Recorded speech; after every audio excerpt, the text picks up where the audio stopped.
It's a beautiful morning, Nigeria, here in the capital city, Abuja. Welcome to Daybreak, reaching you live from the nation's capital. I am Ayuba Ilya. Thank you for joining. And of course, I'm not alone in the studio. Good morning, Stella. Good morning, Ayuba, and it's indeed a beautiful day. Good morning, viewers, and welcome to the show. All right, let's go ahead with giving you the headlines straight up. Bandits gun down farmers in Katsina. EFCC arrest Rochas Okorocha. Drama as Namadi Sambo's son asked delegates to return his money after losing PDP ticket. Now the news and details. At least 15 farmers were reportedly killed when bandits stormed Gakurji village in Jibia local government area of Katsina State on Tuesday. The development comes hours after over 40 farmers were slaughtered by Boko Haram fighters in Borno State. A resident told Daily Trust that the victims of the Katsina attack were killed while preparing their farms ahead of the rainy season. He said the bandits who rode on 4 motorcycles were initially headed for Gakurji village. He said when they sighted the farmers, they began shooting. He added that by the time the villagers discovered what was happening, the attackers had fled the area. Security operatives attached to the Economic and Financial Crimes Commission have arrested a former governor of Imo State, Rochas Okorocha. Our correspondent, who has been monitoring the development, reports that the lawmaker was brought out of his residence at about 6:47 p.m. on Tuesday evening.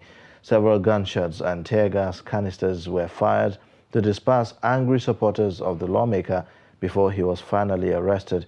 The operatives had earlier vowed not to leave the premises of the senator until he was arrested.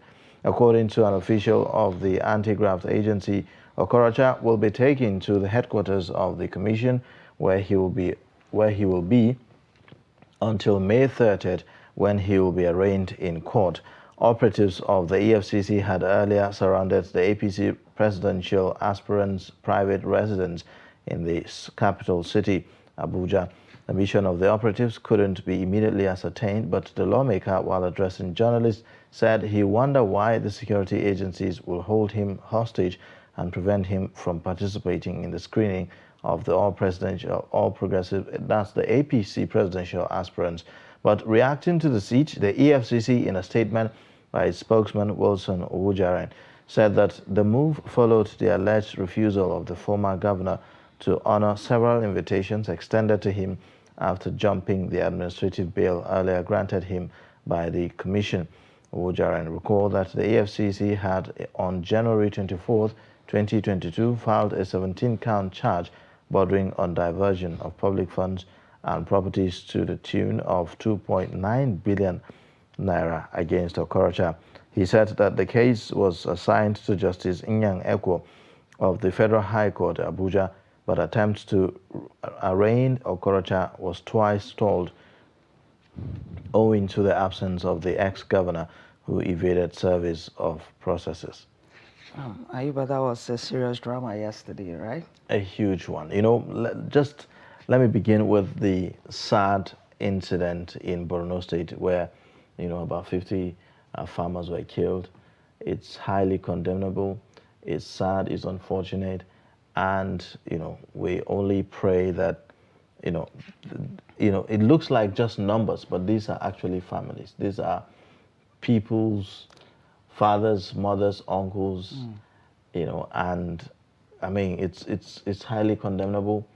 And whatever needs to be done to, you know, continue the onslaught against Boko Haram, you know, should be done, and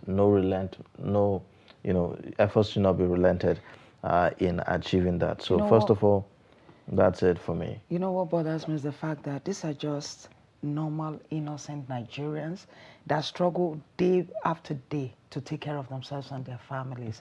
And the rainy season is upon us, and this is a time that they can go to the farms and prepare for the coming year, prepare for what they will use to take care of their families for the coming year. And you just go and shoot them. In fact, if you look at the details of the story, some of them were slaughtered. They were slaughtered, the ones in Borno. After, some of them were hung. You know, how do you do that? You know, these are people who are literally trying to just pick up the pieces of their lives. who have been rendered jobless because of the insurgency in the Northeast. Some of them have been displaced. Yes. Some of them have been displaced. So going back to the farms is like the only resort, is the only thing left that they can do in some of these places, survive. They have not even been able to farm for some years. Some of them are just returning to the farm after about 2 years because of the insurgency. And then this happens. It takes heartlessness for that to happen. And, this is happening just when government is also talking about, receiving the repentant Boko Haram and all of that. So you can think about, how all of this will impact on the minds of the victims of these attacks, and this is going and how it will make more difficult, the whole reconciliation and acceptance by the communities. By the community. And this is going to cause fear in those who are planning to go back to their farms. And this is rainy season, so government needs to do a lot at this point to restore confidence in the farmers and every other Nigeria that you can actually go about your normal businesses without fear of attacks. Truly. And well, for what happened at the residence of the former Imo State Governor, Rochas Okorocha, yesterday, it was all over the social media yesterday. Well, he said that he was under siege for hours, but as far as the EFCC is concerned, they were in his premises for hours to arrest him. And then, for some reason, he refused he didn't come out. Come out and, give himself up for arrest. Now, he said he wanted to go for the APC primary screening. Well, there was no APC screening yesterday. It didn't hold. So, I mean, you can imagine, these are some of the things. And as much as some of the videos we saw online actually showed it was too drastic, some of the measures that the officials had to take to be able to actually I don't think it was only their own measures that was drastic. His own measures too. I saw him on the floor. That was also drastic, if you ask me. I'm very dramatic too. Absolutely dramatic. And I don't know why we really have to put up all of this drama. Exactly. Like, you are just invited for questioning. And the reason they had to come, according to the EFCC, is because they had extended several invitations to you and you did not honor them. And you had also jumped an administrative bail earlier. Yes. So if maybe he had not jumped the bail, and also if he had honored those invitations according to the EFCC, maybe he wouldn't have even got to that point where that drama was a bit unnecessary, if you ask me. It was unnecessary. And the part that I did not like was the part that some protesters came there to stop the EFCC. In the culture of Nigerian politics, you will always have supporters, no matter what it is.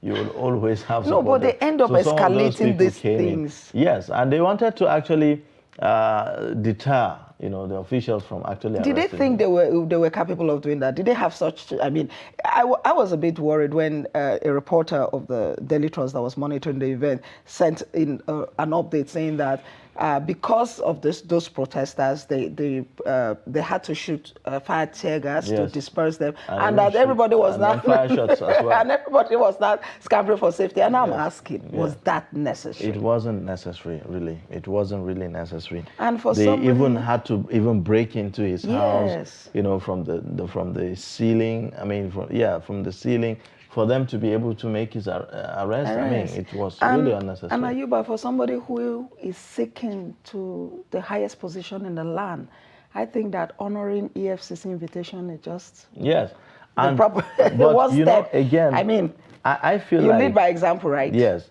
I feel like some of the drama that we saw, perhaps you wanted, some kind of sympathy from members of the public by going on social media. Yes, I was wondering pleading and calling for help, as though he was, to be arrested by some criminals, for heaven's sake. These are officials of the EFCC. They are authorized to arrest you. You. And they had been there since morning. And he said that they didn't have warrant. I mean, well, you cannot insist on warrant when clearly you see that these are officials of the EFCC. There are grounds upon which they can arrest you even without warrants. So, and especially if they had extended these invitations to you in the past, maybe once, twice, you should know that a day would come, this kind of day would come if invitations had been extended and you didn't honor them. Exactly. So people should not, politicians should just stop this drama. Honestly. It was really unnecessary. If you had honored the previous invitations to you, this wouldn't have happened. and definitely they are assured that you will be in court. And I'm sure that they are concerned about the implication of not appearing in court by the time the court is arraigning. Exactly. The judge, Inyang Eko, had earlier in the last, court session, threatened, to squash the case if the defendant has not been served. Yeah, and only about 2 days ago, the EFCC boss warned that they want to make sure that they do not lose cases based on technicalities or poor prosecution any longer. Yeah. So on to the next story. After securing just 2 votes at the People's Democratic Party (PDP) primaries in Kaduna North Federal Constituency of the House of Representatives, Adam Namadi, son of former Vice President Namadi Sambo, has reportedly asked delegates to refund the 2 million naira each he doled out before the election. Namadi, who had promised to add 1.5 million to the amount given to each of the delegates, secured the least votes among the 3 contenders. The delegates raked in millions of naira from the aspirants who appeared in a hurry to outspend one another. At the end, Samaila Suleiman, the incumbent representative of the constituency, carried the day as he defeated Namadi and Shehu Usman, ABG. Suleiman, who recently decamped from the ruling All Progressives Congress to the PDP, won with 22 votes against Shehu Usman, ABG, who polled 14 votes. Delegates told Daily Trust that Suleiman had distributed between 3.5 million and 4 million to each delegate, while ABG gave out 2.5 million in cash and Namadi had distributed 2 million to delegates. However, having lost the contest, both ABG and Namadi demanded an immediate refund. Suleiman, who is the chairman House Committee on Special Duties, left the APC following the interest of Governor Nasir El-Rufai's eldest son in his seat at the Green Chamber. Well, all I'll say that if this wasn't sad, it would have been funny. No, it's laughable. It's sad. It's laughable. Like, who built a house without counting the cost, for crying out loud? You want to contest, and you know the kind of delegates you have or the kind of political system that we have, and you now think, really, that when you give that money, they will go and keep it somewhere and wait until when the outcome of the election... But do you know the part that is sad for me? The part that, did you see that the person who won gave the highest amount? The person who came second gave the second highest amount. And then he came third, he gave the least, which therefore means that the delegates just voted based on, the highest bidder. Yeah. I mean, it's sad for our democracy. It's really sad and it's worrisome, the level and the rate at which these things are going. In the first place, one shouldn't have to pay delegates, for crying out loud, to be able for them to vote. So all of these practices, I know that this is not I know that this is not a one-off case. This is literally what is happening at the moment all over. So it's just that this one is now coming, with some kind of drama and all of that. But in any case, I know and I am sure that he actually do not expect that he will get those monies back. Yes, but I'm thinking also that, is it legal to do that? Is it legal to actually give out money? Because if it's not legal, are you also allowed to come out openly and say, okay, I gave you 2 million to vote for me, and then now pay me back my money? Right now, it's not legal, but, politicians always have this technical way of making illegality legal. Okay. That's the thing. Well, with what? If you ask now, if you go to the party constitution, or maybe if you go to the, the chieftains of the party, they are likely to come up with some explanation for you to say, oh, well, there are costs that are going to be incurred, so these are just allowances for the flight delegates, tickets, accommodation, and all to of be that. able to do certain things, this, ABCD. So they will explain their way out of it, But we know that definitely it's not just all about the logistics. It's much more than that. Well, my advice to delegates is not to spend the money that they are collecting just in case the aspirants come back demanding for them.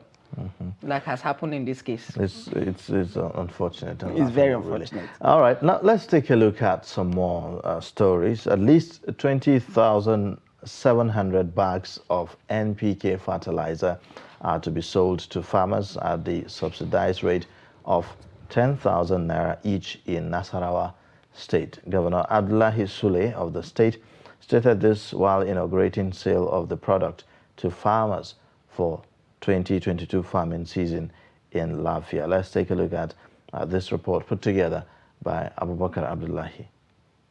Speaking at the inauguration, Governor Abdullahi Sule said that the state government purchased each bag at 17,000 naira and subsidized the price to enable many farmers afford it.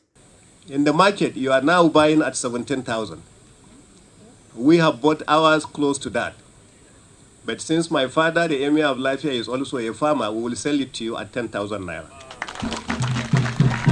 I therefore charge the beneficiaries to ensure judicious use of the commodity to increase your yields. Distinguished ladies and gentlemen, it is pertinent to state that this administration remains resolute in its determination to ensure that agricultural potentials of the state are fully harnessed for the overall benefit of our people. While explaining that the state is endowed with fertile land and good climatic condition suitable for the production of arable crops for both domestic and foreign consumption, Governor Sule also vowed to deal with anyone involved in profiteering of diversion of the fertilizer. Let me categorically warn that those handling the fertilizer sales will be held responsible for any anomaly in the distribution in their respective domain. Coordinators at various levels are to ensure remittances of sales to the designated bank account, as any misappropriation will be meted with appropriate sanction. Governor Sule further called on members of the public, especially farmers, to report any abnormality that may arise in the process selling the government fertilizer. Responding on behalf of farmers, State Chairman of All Farmers Association of Nigeria, Samuel Meshi, expressed gratitude to the governor for his developmental strides, particularly in the agricultural sector. The AFN chairman, however, said farmers have challenges ranging from insecurity and lack of tractors for mechanized farming. It is our plea that for the sake of farmers and all of us, that security should be beefed up so that farmers can go to their farms, plant their crops, harvest them as at when due for the benefit of all of us. The other problem is that of farm power, farm tractors. In Nasarawa State, the farmers are faced with lack of farm power to help them cultivate their farms. He appealed to the governor to further reduce the price of the fertilizer and offer tractors on loan to farmers in the state.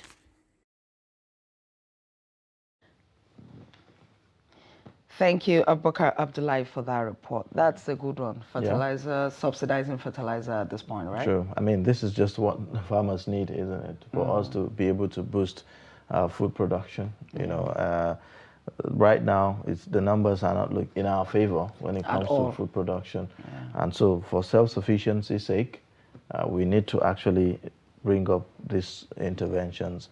The central bank is doing a number of them, and it's quite commendable that the national state government is also now picking that, you know, at the state level to be able to help the farmers to do that. And I hope other states emulate this and also do the same thing, because if you notice last year, even during harvest, the price of food didn't really come down like in previous years, where the difference between the price of food items when pre-harvest and post-harvest, it was always clear. But this time, last year wasn't that clear, you know. It was, you know, very marginal. So if all hands have to be on deck to ensure that we have massive production of food. True. Yeah.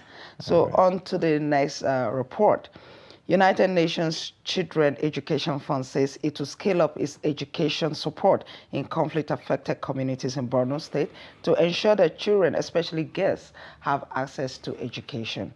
UNICEF Education Manager Paula Ripamonti, who disclosed this, said its intervention project has also supported over 20,000 out-of-school youth with vocational skills. The report. According to UNICEF, the EduTrack System and Psychosocial Support Project, which wraps this month, has provided 102,859 children access to inclusive, equitable and quality education in safe and learning environments during the peak of insurgency in the state. UNICEF Education Manager Paola Ripamonti said it also supported 29,985 out-of-school youth and adolescents with vocational skills, reconstructed and rehabilitated 30 schools, 58 temporary learning sheds to support over 300,000 children, and also established 28 training centers across 6 local government areas. The project has also facilitated the mainstreaming of psychosocial support to children through the formal education with a community-based structure. A total of 1,500 teachers, of which 51% female, working in learning facility and child-friendly spaces, including in IDP camp. Mainstreaming psychosocial support in education enhances academic learning and help conflict-affected children develop coping skills in the face of adversity. Even during the insurgency, we know we have lost almost close to 600 teachers killed by insurgents in respective schools across the state. I was expecting at least one of the organizations to come in and support this category of children or widows that were left by our teachers. As we all know, the program has come to an end, but please and please, we are pleading for our donors to look back, think, rethink, and revisit these things so that our youths shouldn't be left just like this. They need to be given a startup kit. Maybe we can collaborate together. The EduTrack tool is one among other interventions by UNICEF, the European Union Support to Response, Recovery and Resilience Project, to increase the resilience of communities and expand education opportunities and safe spaces.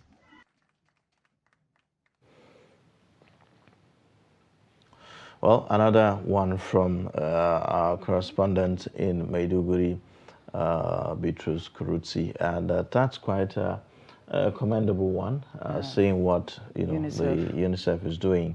After all, that these are devastated communities, and so there is no better time to bring in more of that support, psychosocial support, education, funding for education, and the rest of them. There's no better time than now to upscale that. And especially, like, the report said, to ensure that children, especially girls, have access to education. Because all of those problems that we're talking about, the one way that we can actually solve them permanently is that education. Mm-hmm. Other solutions may come in handy to quickly tackle them. Yeah, but, in the short term. In the short term. But in the long run, we're going to need more of the children off the streets. I mean, at the moment, we're talking more than 10 million out-of-school children. And most of that is in the north. So, I mean, how can a society or people develop without, education? I do not see that happening in our world of today. Yes. You can talk about that maybe some 100 years ago, but now everything is tied to what you can actually do, and that can only happen when you are, when you're educated, when you have skills to contribute positively to the, economy. And even this criminality, insurgency, banditry, whatever it is that we have that is bedeviling the north. Once this education is entrenched and more people are educated, it will be reduced drastically, I believe. All right, now we'll take a short breather, and when we come back, we'll take a look at stories on the front pages of our newspapers this morning to have a sense of what's really going on. Please stay with us. But in a situation where you find that a look at the not necessarily tribal or regional. But I have said that.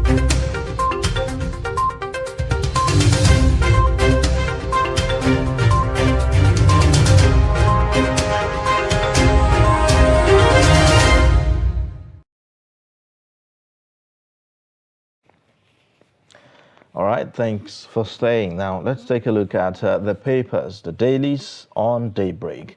We'll start with the Daily Trust newspaper this morning. The lead story leads with the tragic story of terrorist attacks. It says terrorists kill 65 farmers, others in Katsina, Borno attacks.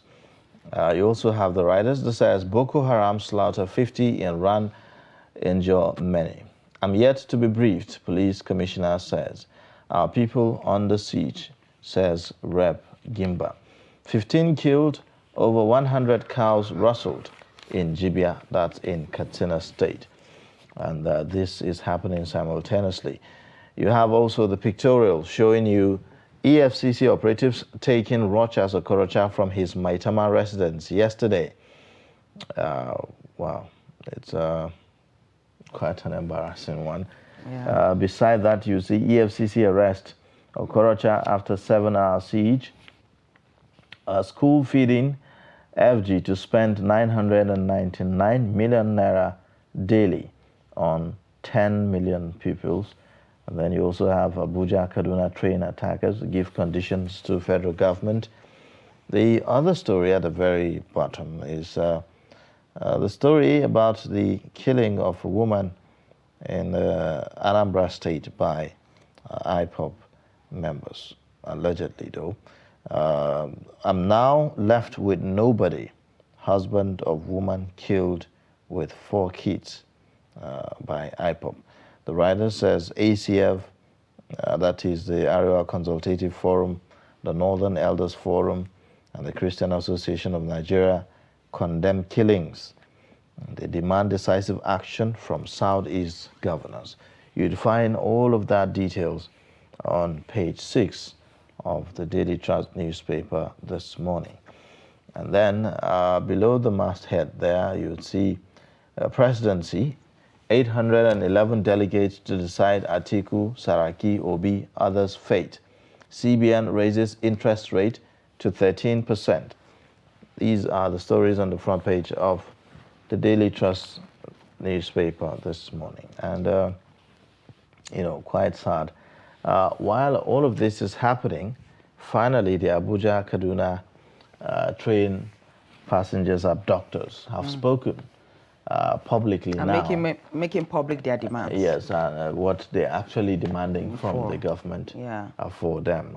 Before now, we've heard that they said, well, it's not about ransom per se in terms of, you know, monetary value, but it's more about a trade, some kind of exchange between the federal government and them. Now, what we know is that there are about 8 children that they said, 8 of their own children that were taken by the federal government in Nasarawa State.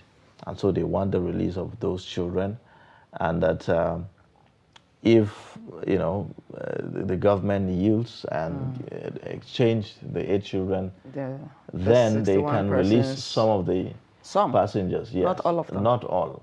They will release some of the passengers, and then they can now begin negotiation. Another round of negotiation. To release the remaining passengers. This is indeed. And also, they also talk about some of their commanders or comrades. Well, you know, are you about something? I've been thinking about something since I saw the report. All this while, they kept on saying, government knows what we want. It therefore meant that they had told the government what they wanted. Yes. Why do you think they've now felt a need to make that demand public?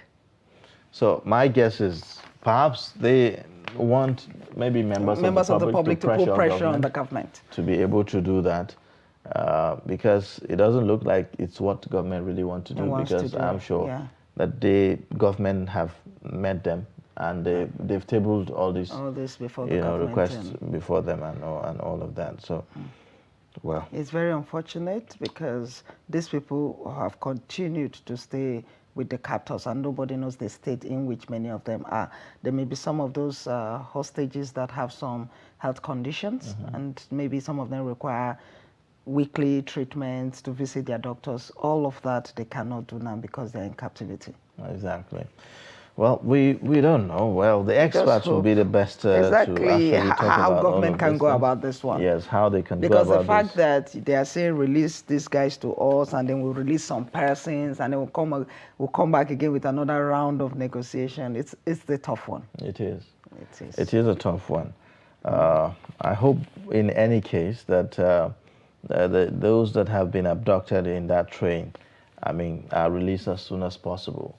I mean, they are innocent. They are innocent. Yeah. Yes, they were not. They were just on that train, and it could have been any other person that exactly. day. They were not responsible Some for of the them arrest did not even know that these people were arrested. They didn't know that the commanders were arrested. They didn't know the children of the members were arrested. So they shouldn't have to be the ones to pay all. for, that. But whichever is the case, what we know is that we need those victims released at the end of the day. Now, if you take a look at another story about the school feeding program as well, it's one story that is quite of interest. If you turn to page 28, you'd find out the details. So now from what the analysis is showing, is that if you say 909 million naira per day, that's almost 100 million naira. 999 million naira. That's 100 million per day. Yes, per day for 10 million pupils. So we're talking how much? I don't know. Is this project sustainable? And for how long? Well, I guess it's as good as mine. The story yesterday said that the reason the amount jumped to this is because they have not increased the money per child to 100 naira. That before now, it was 70 naira for a meal for a child. Now it's now 100 naira. So that's what made it jump there. The interest rate, the CBN raised the interest, they raised the interest rate yesterday. Yes.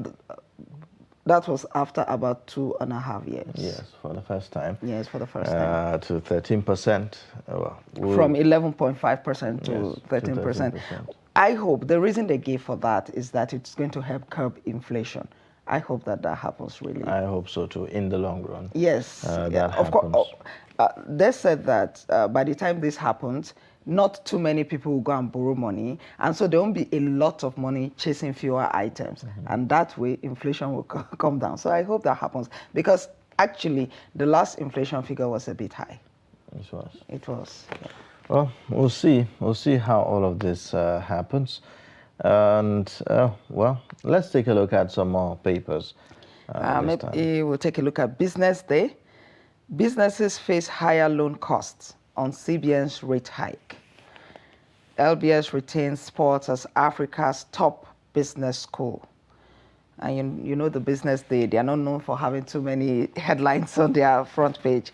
Then the next one here is first interest rate rise in 6 years threatens FG's finances. Well, just what we just said, yeah. About the interest rate being raised. You could see that reflected on the Business Day newspaper. We'll see how all of that will impact on our businesses and, by extension, the inflation. The general economy of the country. Yes. All right. Now, let's take a look at another paper. The Daily Independent also has some interesting stories, I'm sure also economically related. They said, the lead story says 13.6 trillion naira pension arm at risk on back of downturn and job losses. You also see EFCC finally arrest Okorocha after 7-hour siege to home. Terrorist attack in Katsina leaves 12 persons dead. INEC, ICPC to prosecute candidates with forged academic credentials. Spain donates 4.4 million doses of J&J COVID-19 vaccines to Nigeria. JAM remitted 27.2 billion naira to FG coffers from 2017 to date. And then you also have there is no religious killing in Anambra, government insists. You'll also find CBN succumbs, raises interest rate to 13%, first in 6 years. So the Daily Independent is reporting this, that it's in 6 years. 6 years. Others reported it's in 2 years. Yeah. So well, we'll see. The very bottom there, Umahi to delegates, I will make you proud if you support my presidential bid. And then also, no going back on June 1, Okada ban deadline. That's according to the governor of Lagos State, Babajide Sanwo-Olu. Despite all of the reactions, the controversies, the trail, the ban, the government of Lagos insists that Okada must go. And I hope that this time it goes finally. I hope it goes because finally. This is not the first ban. This is not the we have first ban. seen, They have except always that this pushed time, back. Yes, except that this time it is coming after the killing of someone. That incident that happened Yes, recently. the sad incident where someone was killed in Lagos as a result of an argument, that started over change and all that. So and I hope he sticks to it and ensures really, that this is done this time around. Yes, but again, also, what are the alternatives? If you are banning the Okada, in Lagos, what would be the alternatives? And what would be the implication on the security in the state as well? All of those people doing the Okada, what are they going to be doing? What will not happen? Yes. Yes. Are they to leave the state or what? So those are some of the things that make taking decisions issues in Nigeria very tough, because you have to look at all of that. Yes. These are some of them have families that they need to cater for. What now are they going to do? And the use of Okada in Lagos, sometimes it's not even basically because people don't have cars, sometimes because of traffic. I know some people that actually, in fact, you remember that picture that went viral not too long ago where ex-governor Fayose was on a bike because he was running late for his flight and he had to jump on a bike to get to the airport. So in Lagos, it's not just about not having a car, it's about having a car. Traffic as well. It's about the traffic and, the train in Lagos, the Blue Line train, is coming on stream soon. Yeah. So perhaps that maybe to be able to reduce the gridlock in Lagos. And all that. But what is important is that there have to be other options, for this to actually happen. Also, and I think why most policies fail in Nigeria is because of the lack of options in the first place. True. If there are options, people would, try to, take those other options. Let's take a look at the Leadership newspaper now.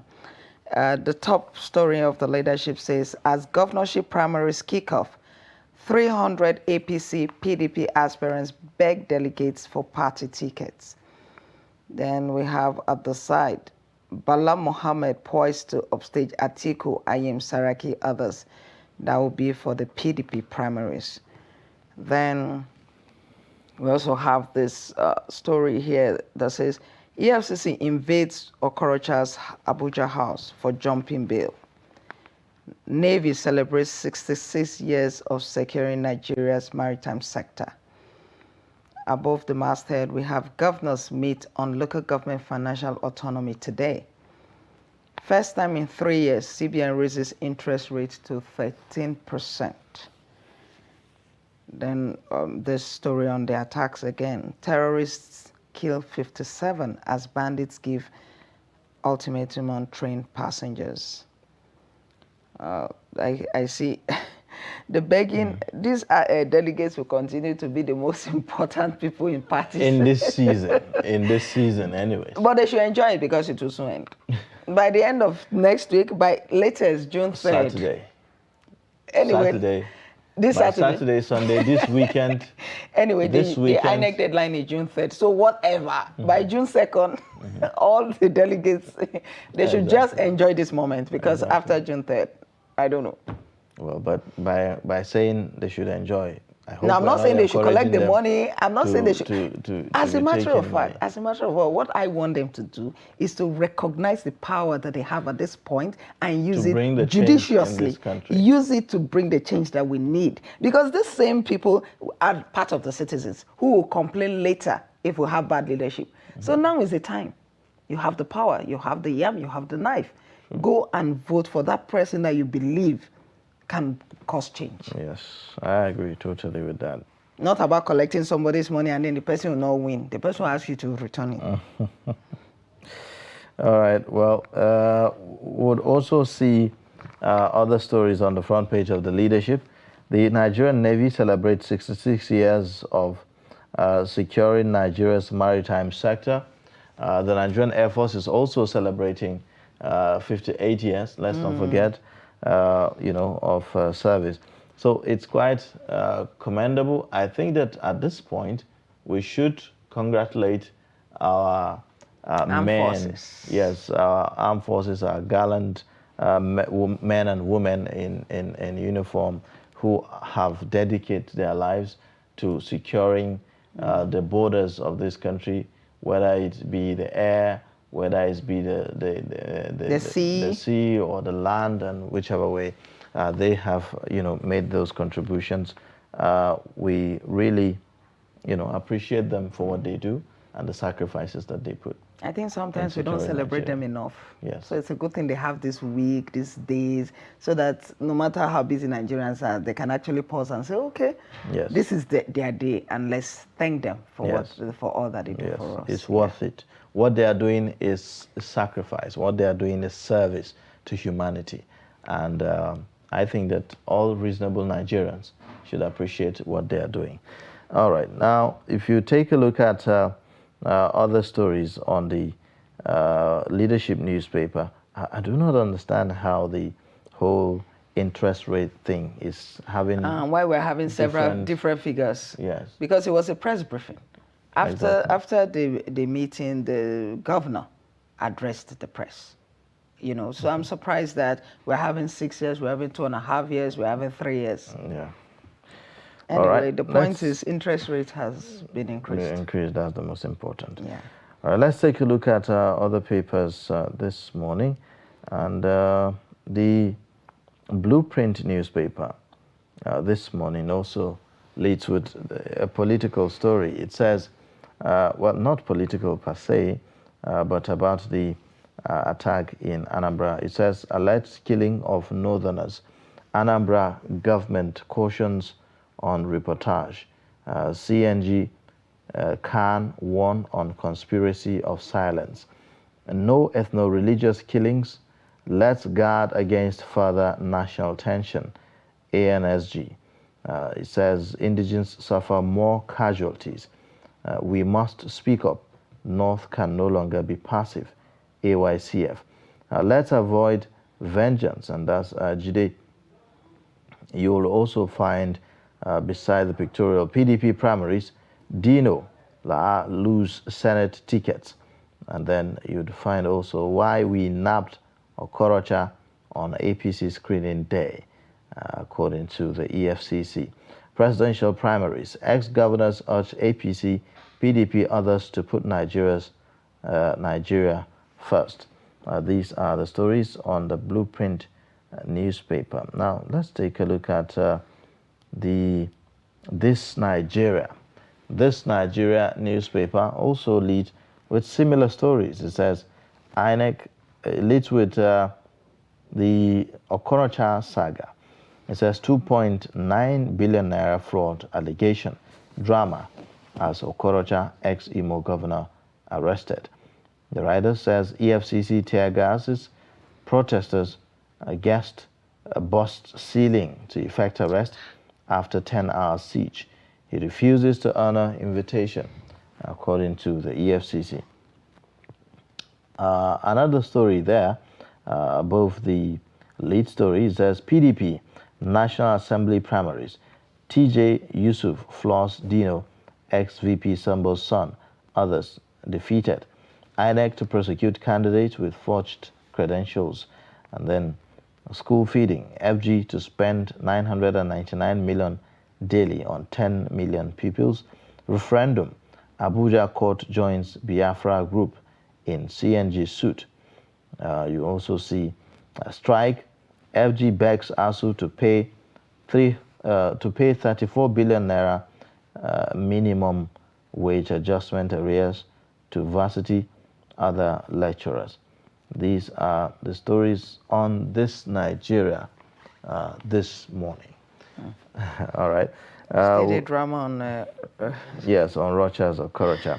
The busting of the ceiling. I mean... You know, it might be a bit extreme, but I mean, after being, you know, in the premises for hours, and it looks like the suspect is evading arrest, then maybe the officials may have to deploy some of those unconventional means. But my question, there's no law against it anyways. What I'm wondering was, when the former governor saw that the EFCC operatives were outside his home for 1 hour, 2 hours, 3 hours, what was he thinking really? That they were going to leave? Yes, perhaps maybe they would get tired. They had come there to perform a duty. Maybe he feels they will get tired and leave. And then maybe he will get the sympathy of Nigerians, and then they will be pressured to leave. But, I mean, I won't be surprised. He has some supporters in his premises. Of course. I mean, there were protesters there now trying to stop the EFCC. You know, like we said earlier, at the end of the day, the drama was really unnecessary. There was no need for that. He should have just, you know, come out and at least go with them. And you see, leadership comes with responsibility. You're a former governor, a senator. You're supposed to lead by example. If EFCC say come, you should go. You should respect the laws. Yes, that's what the law says. Yeah, you know, this is about, you know, respecting the laws of the land. Yeah. You know, these are authorities that are empowered by the Constitution, by the law of the land to make arrests, and they are there to do that. Insisting on whether they have warrant of arrest or not, sometimes you may just, you know. And you know, since they're already at your premises, you can even follow them. When you get there, you cannot insist. You get your lawyer and say, but you came, because there are neighbors watching and people are looking up to you. You're a leader in the society. So the fight is to your lawyers. Yes. If you are arrested without a warrant, the best you can do is to take it up with your lawyers and let your lawyers deal with it. Yes. You know, but you cannot, you know, attempt to evade arrest and expect a pat on the back. At all. Well, these are some of the stories for now on the front pages of our newspapers. We'll get back to this later on the program. For now, we'll take a short breather and take a look at, you know, a segment we call My Daily Hustle. That's where you get to see the kind of things that Nigerians do to put food on their table, earning a living from day to day. Please stay with us.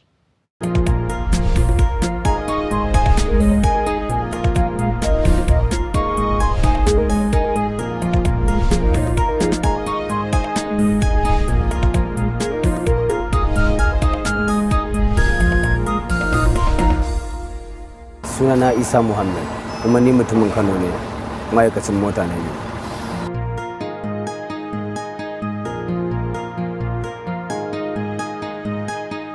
Da farko dai yaron mota na fara yi. Ana nan har Allah ya bani iko na iya karamar mota. Daga karamar mota kuma na tashi na dawo kan babban mota. To daga babban mota kuma ban kai ga zama direba full ba, na samu matsala aiki, shine da dawo gidan man da nake aiki da farko. Na dawo nake zaune a gurin, amma yanzu kuma ina dan jaraba aikin kamasho. Na bi ne na yi yaron mota, a hankali ni ma ina ganin yadda ake, Allah ya bani iko na iya.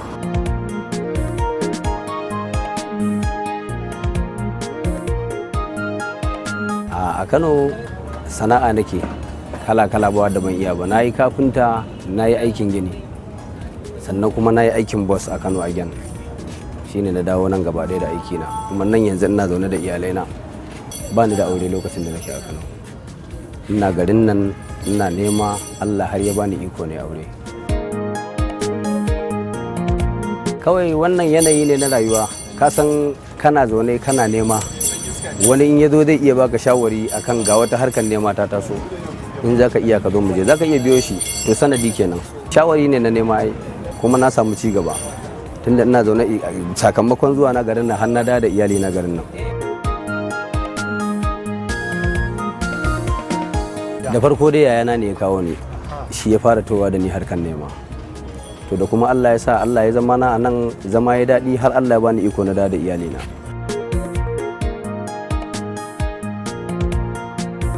Da farko ni kaga a harkar babban mota ne, yaron mota ne, dan ban kai ga gama iya mota ba.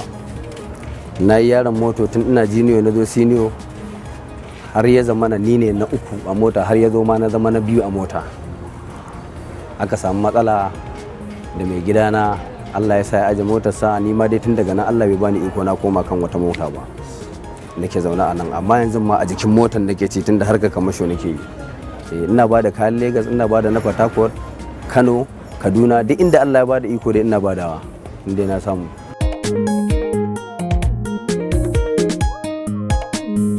To kamar yanzu kaga Abuja, kamar za ka tashi daga nan in kai lodi za ka tafi Kano. Kaga na ai babban birnin tarayya ne ko? In kai lodi za ka iya haƙuri ka gyara fakin, ka samu guri ka natsu. Idan dare yayi hayaniya ya ragu za ka ɗauki motar ka tafi. To amma kuma yanzu da haka tana samuwa, amma yanzu ba ta cika samuwa ba sakamakon abubuwan da ke faruwa akan hanya. Za ka iya kana tafiya a tsare ka a buɗe ma wuta, ko kai ko yaran motarka ko escort ɗin da yake bin kaya a ɗauke shi a shige da shi daji. To da babban dalilin da yasa yanzu yawanci tafiyar daren ba ta daɗi kenan, amma tafiyar dare ta fi daɗi a aikin mota. Yanzu da rana ake yayi, yanzu kowa yana tunanin gurin da yake tunanin zai iya sa kai ya wuce ba wani damuwa, zai yi kokari ya tafi abinsa domin ya je ya huta, saboda daren wani lokacin ba daɗi gare shi ba. Wani gyara yake, wani ya sauke kaya yana jiran balas ɗinsa, wani kuma ya sauke ɗin an biya shi amma yana jiran ya samu kayan da zai tafi da shi. Sakamakon mai yayi tsada, da in ka sauke kayan ka kada ko kaya daga Lagos ka zo ka sauke ko emtin zaka kada ta ka tafi, amma yanzu ba zai yiwu ba. A da ana sai da mai, tun da a lokacin ana sai da shi 75 har ya zo 80, har tun ma kafin ma kai 75 da emtin ake kada, amma tun daga lokacin da mai ya fara kai 100 and something aka fara neman kayan da za a koma da shi, saboda in ka kada juya ka tafi haka din asara ne. Yana ban sha'awa, kuma ina so nima in yi alfahari a ce yau ina da ita a hannu, sakamakon yanayi na mutane iri-iri.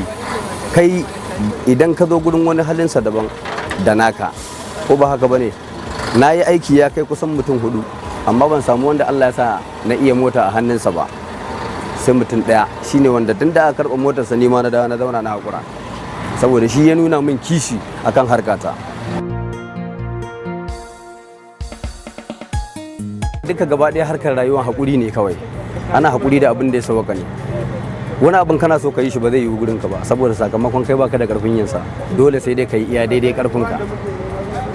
Shine to gaba ɗaya rayuwar gaba ɗaya haƙuri ne kawai, haƙuri muke yi, wata ran sai labari.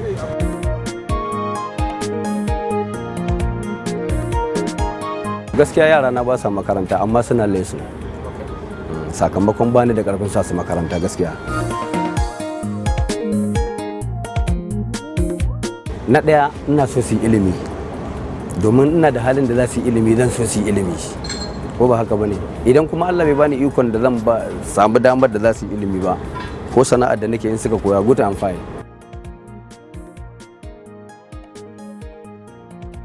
Ni yarana, ko da bangaren ilimi da nake sha'awa Allah ya bani iko in sa su makaranta su yi ilimi, bai wuce a ce na samu aiki, sun samu aikin da za su dinga taimakon al'umma. Menene taimakon al'umma? Kamar aikin asibiti, ba ma na son wanda ya wuce wannan kawai.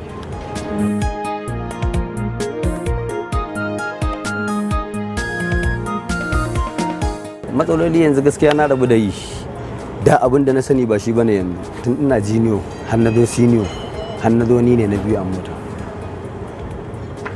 kuma na zauna da kowa lafiya, saboda ba zai taɓa yi wa a ce halin mu ɗaya ba, sai dai haƙuri.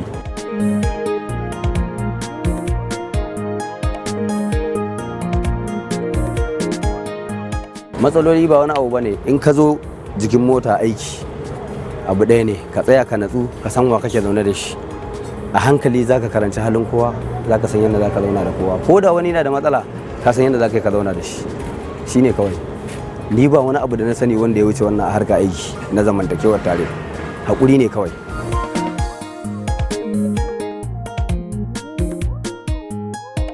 Aikin kamasho ina ba mota lodi zuwa Lagos, Kano, Port Harcourt, duk da inda ya samu haka, inda Allah ya yi da rabo za mu nemi mota, Allah ya sa rabonmu ne za mu bada, kuma za ta ɗauka ta je ta sauke lafiya da izinin Allah. kira ba wani abu bane kawai, abu ɗaya ne mutum ya kula da kansa kawai ya kuma kula da rayuwa shine kawai, saboda ka kyautata mu'amala, har in za ka kyautata mu'amala to ko ba ka da yadda za ka yi, Allah zai iya kawo ma wanda zai taimake ka har ka sami yadda za ka yi.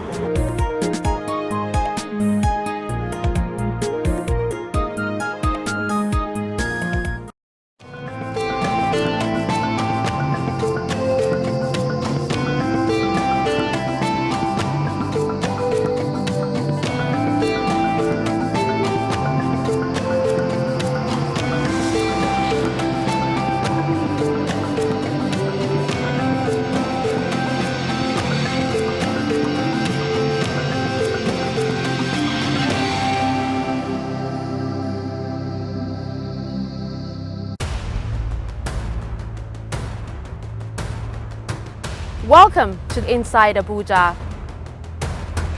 Most people who drive on Nigerian roads believe that it's only when you see a law enforcement agent that you are supposed to behave. Meanwhile, you already know what is right for you. You cannot take what you cannot give. So they cannot come and enforce us and take what they cannot give us. So if there is something they want to take from us, there must be a unanimous arrangement that if they collect to us, they have something to give us. Well, there's a group of vigilantes. They are trying small. Sometimes they used to come out in the night. For Abuja Investments Company Limited owned markets, the market itself is insured. That is for the owners of the market itself. The carton of Nigerian chicken was 8,000 naira, but we are selling it 18,000 naira now. Kilo was 1,000 naira, 1,100 then, but now we are selling it 2,000 naira. And it is not our fault, it is the way we buy.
All right, thank you for staying. You're watching Daybreak, reaching you live from the nation's capital in Abuja. It's top of the hour. Let's take a look at the headlines again. Bandits gun down farmers in Katsina. EFCC arrest Rochas Okorocha. Drama as Namadi Sambo's son asked delegates to return his money after losing PDP ticket. Now the news in details. At least 15 farmers were reportedly killed when bandits stormed Gakurde village in Jibia local government area of Katsina State on Tuesday. The development comes hours after over 40 farmers were slaughtered by Boko Haram fighters in Borno State. A resident told Daily Trust that the victims of the Katsina attack were killed while preparing their farms ahead of the rainy season.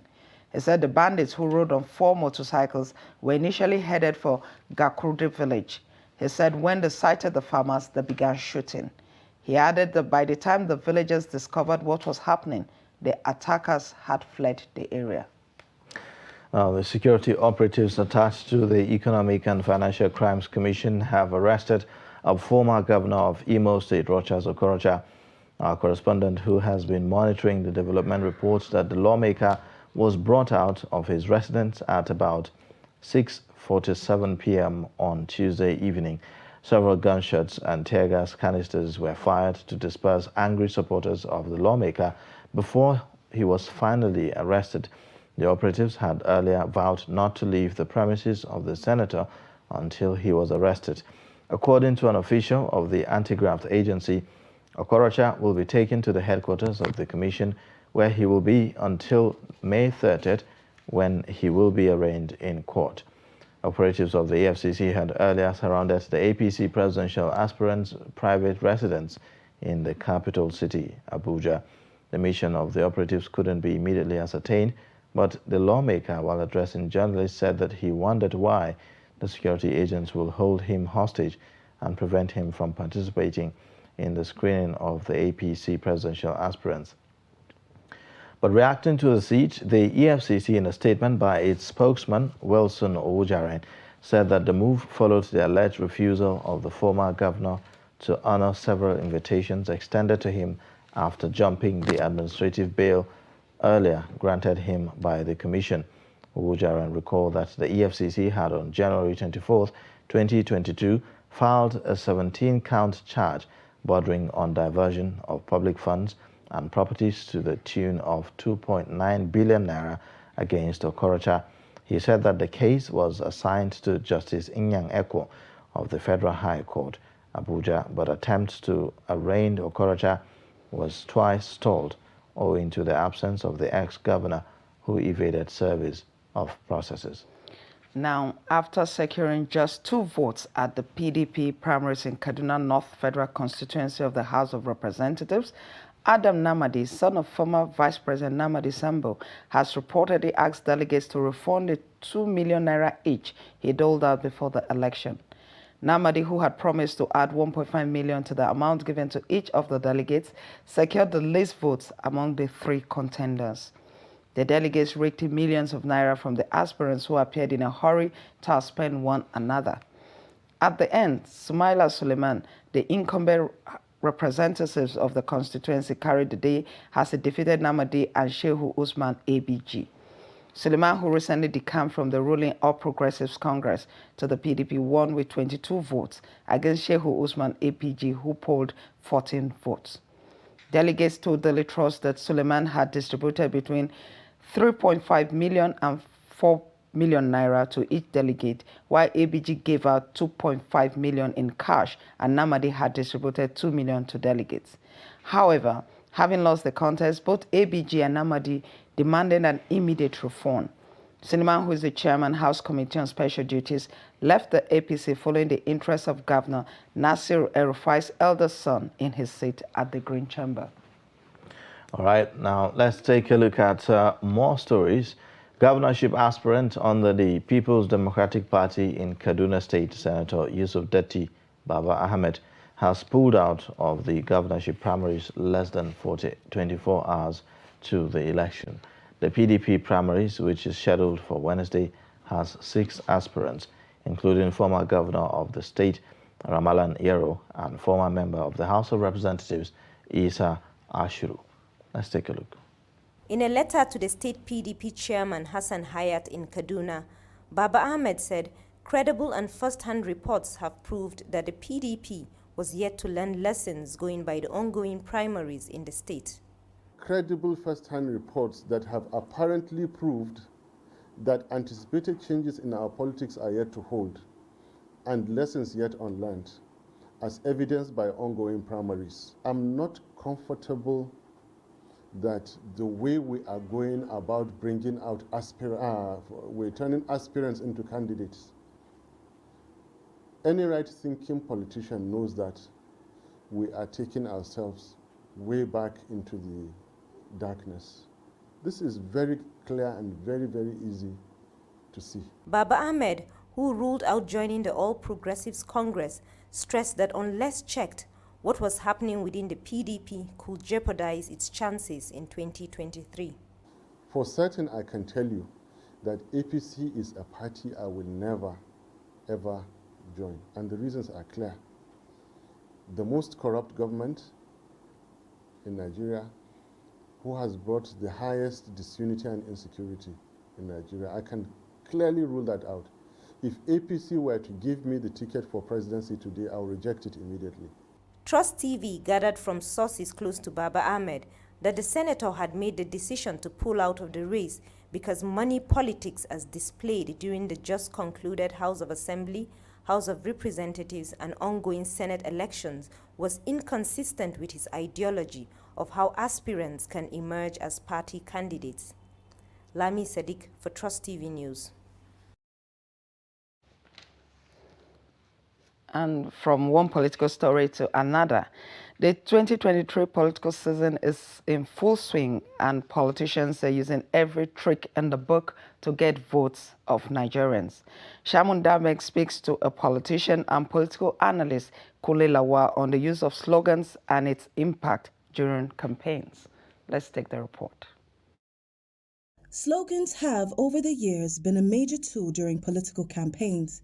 The slogan often highlights the agenda or stance of the politician.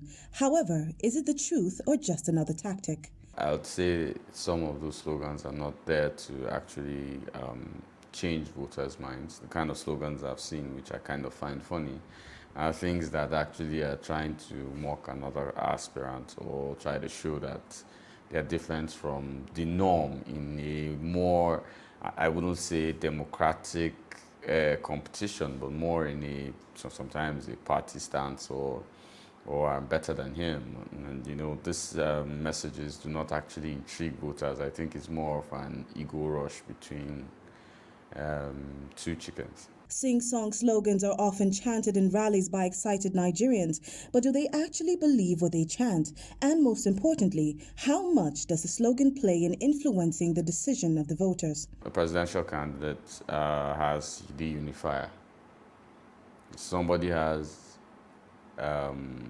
follow President Wesabi. What does those mean? Does that really intrigue you as part of the electorate? I don't know, maybe my standards are high. I think the only one we've seen that kind of makes sense a bit is We Move, and the problem with that is we move to where? And that's a question nobody asks. Whatever the slogan is, at the end of the day, what is often remembered is how much the politician or party adhered to the promises inferred by the slogans. Nigerians, for instance, voted for change in 2015, and what type of change has been delivered still remains a subject of debate in the polity. Chamun Dabeng, Trust TV News, Abuja. All right, there you have it. Now, we will be talking some more about some of the stories that are coming in just before we take a look at our papers again this morning with our guest reviewer in the studio. But we'll go to the issue of the recent killing in Anambra. The recent murder of a pregnant woman and her 4 kids in Anambra State continues to generate outrage and condemnation. Husband of the slain woman, Jibrin Ahmed, told BBC Hausa that his late wife and the kids, Fatima, Khadija, Hadiza, and Zinatuna, were all killed in an ambush. Let's take a look at that.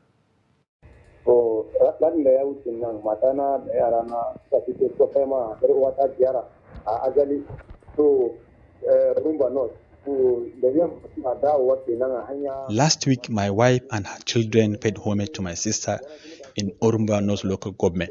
On their way home, while on a commercial motorcycle, they were attacked. All of them were killed. My wife is having a 9-month-old pregnancy.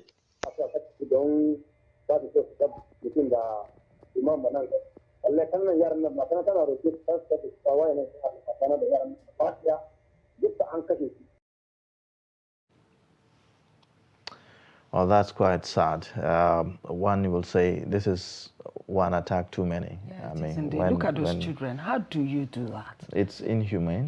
It's gruesome. It's unfortunate and that unacceptable we're and here at this point. It's very unfortunate, and everything possible has to be done to address this development. Truly. And well, let's take views from our guest reviewer in the studio. We have in the studio the Director of News, Voice of Nigeria, Ben Chemang, who is with us here to share perspectives on some of these stories. Before we take a look at the papers, let's get your reaction on this. I mean, it's been from one attack to another. The front page this morning doesn't look any, better. The Boko Haram, more than about 50, villagers. But we'll talk about that in the review, but specifically about the Anambra attack now. Honestly, I think the elders in that place, stakeholders, people of conscience, should now start talking to these attackers. We cannot continue pretending about unknown gunmen, ungunned men, and all that kind of phraseology that is confusing. They are even now branded UGM. People of conscience should simply wake up and condemn this. And not just condemn this, they should move physically to contact people. And that's why I think Soludo set up a committee to begin to look at how do we come out of this. It is serious, and this is... But it doesn't even look like the IPOP members are ready to actually have that dialogue with the committee to talk about, finding peace. And in this instance, instead, the attacks in Anambra State has now increased. Yes, and the double talks there. They'll just say, well, it's because everybody is saying unknown gunmen, so we don't even know them. So if you know them, go and arrest them. Well, they are condemning on one side. At the other side, you see their body language. Look, it's a no-go area in this area. So we expect that people of conscience, even Namdi, who is undergoing trial, he should be able to say no to some of these things so that we come out of this thing clean. But then it's a good thing Soludo, Governor of Anambra State, is setting up a committee. But only him cannot do it. We have governors in all the 4 other states in the southeast. Shouldn't they also be doing the same thing? They should, but you see, people are busy pursuing votes. They want to rule. Rule over where? If you don't have security, of course, who do you want to govern? You want to be a governor? You want to be a senator? I mean, look at the immediate environment within you. And if you have voters who indeed are engaged in this kind of bad deals, you should be able to say no to them as your followers. Apart from that, you should be able to also reveal some of these activities being done in a clandestine way to security agencies. And we also expect the state security services, who are indeed plainclothes. You do your recruitment involving everybody, and doing so, you see that community is being policed, and some people will begin to reveal onto you. These are the perpetrators, these are the those sponsoring, and of course, these are the camps, and these are the caliber of weapons they use, and these are the sources. I mean, the weapons are not just flying into this other. I mean, they just land on the country into the country without some sources, without some roots. There are some people who are indeed doing some of these things. All right. Our prayers with the family of these people. We hope that, like we said, that solutions will be provided to all of this, that peace at the end of the day will take over, because Nigeria can definitely not continue in this trajectory. Honestly. Because going this trajectory, it's like some people said, when IPOB itself started some of these violent attacks, it cannot, know how the extent at which this is going to, or the form that this is going to take, because, like from what we heard during the visit of the Anambra State Governor to the leader of IPOB, Nnamdi Kanu, in custody, Nnamdi Kanu himself expressed, disappointment over the violent attacks and the killings, in the southeastern region, and going by the double speeches that we are seeing from members of the IPOB, it looks like we now have factions, of IPOB, and then it now looks like even those who started it all losing control of the whole thing. Absolutely. And when you look at their spokesman, Ima Powerful or something like that, you know, some people begin to have some pseudonyms instead of being their real selves and begin to perpetrate some of these things. We should not be like the madman who indeed said, this house is on fire because you did it. He said, no, I set the fire over there in the bush. I didn't say the fire should come into this house. So you wouldn't know the very little match you strike, how far it will go. And you see, Boko Haram is taking this long because when it first started, elders did not come condemning. And by the time security agencies swap on them, cut some of them, they said, no, we know these children. They belong to social family. We know their parents are good. But how far do you know about these children? In the same vein, when you begin to say, we know the IPOP guys. When Abaribe also went to fight for and secure the bail for Nnamdi Kanu. Shorty. Exactly. So, were you sure of the person you stood in for? And of course, when you also listen to Radio Biafra, I was always listening to them. Truly, in terms of broadcasting, even where they broadcast from, guerrilla broadcasting is not allowed. You now wake up. If you are using it to a kind of look for change in terms of democratic terms, it is different. But when you incite a certain region, a certain religion, a certain tribe over or against the other, that was just what Radio Biafra was all over. You could just hear, kill them, kill them, kill them. In terms of broadcasting, these are words that are forbidden. Even those who indeed have given them sanctuary, as they said they are in London, BBC would never do that kind of a thing. When Jerry Adams was hot in terms of IRA, you could see that the BBC would even never give them what they call a soundbite, because they needed to control the system. They needed to information flow. They needed to control all of that. These are people who tell you that, look, information should just flow like a stream without being blocked. But in their own case, yes, they gag that. Now they come to Africa and say, no. Information will have to be so unfettered, you don't have to block. But we must not, like we usually say, where it bleeds, it sells. It should not be our own kind of approach to broadcasting. It should not also be the usual old saying, publish and damn the consequences. It shouldn't just be. Because now if you look at the way headlines are being cast today, we've started profiling. What do I mean profiling? Maybe knowingly or unknowingly, or with some intentions. You now say, when you say so person from the north has been attacked, of course, when you cast such a headline, inadvertently, you are alerting some people from somewhere to also get set for some retaliation.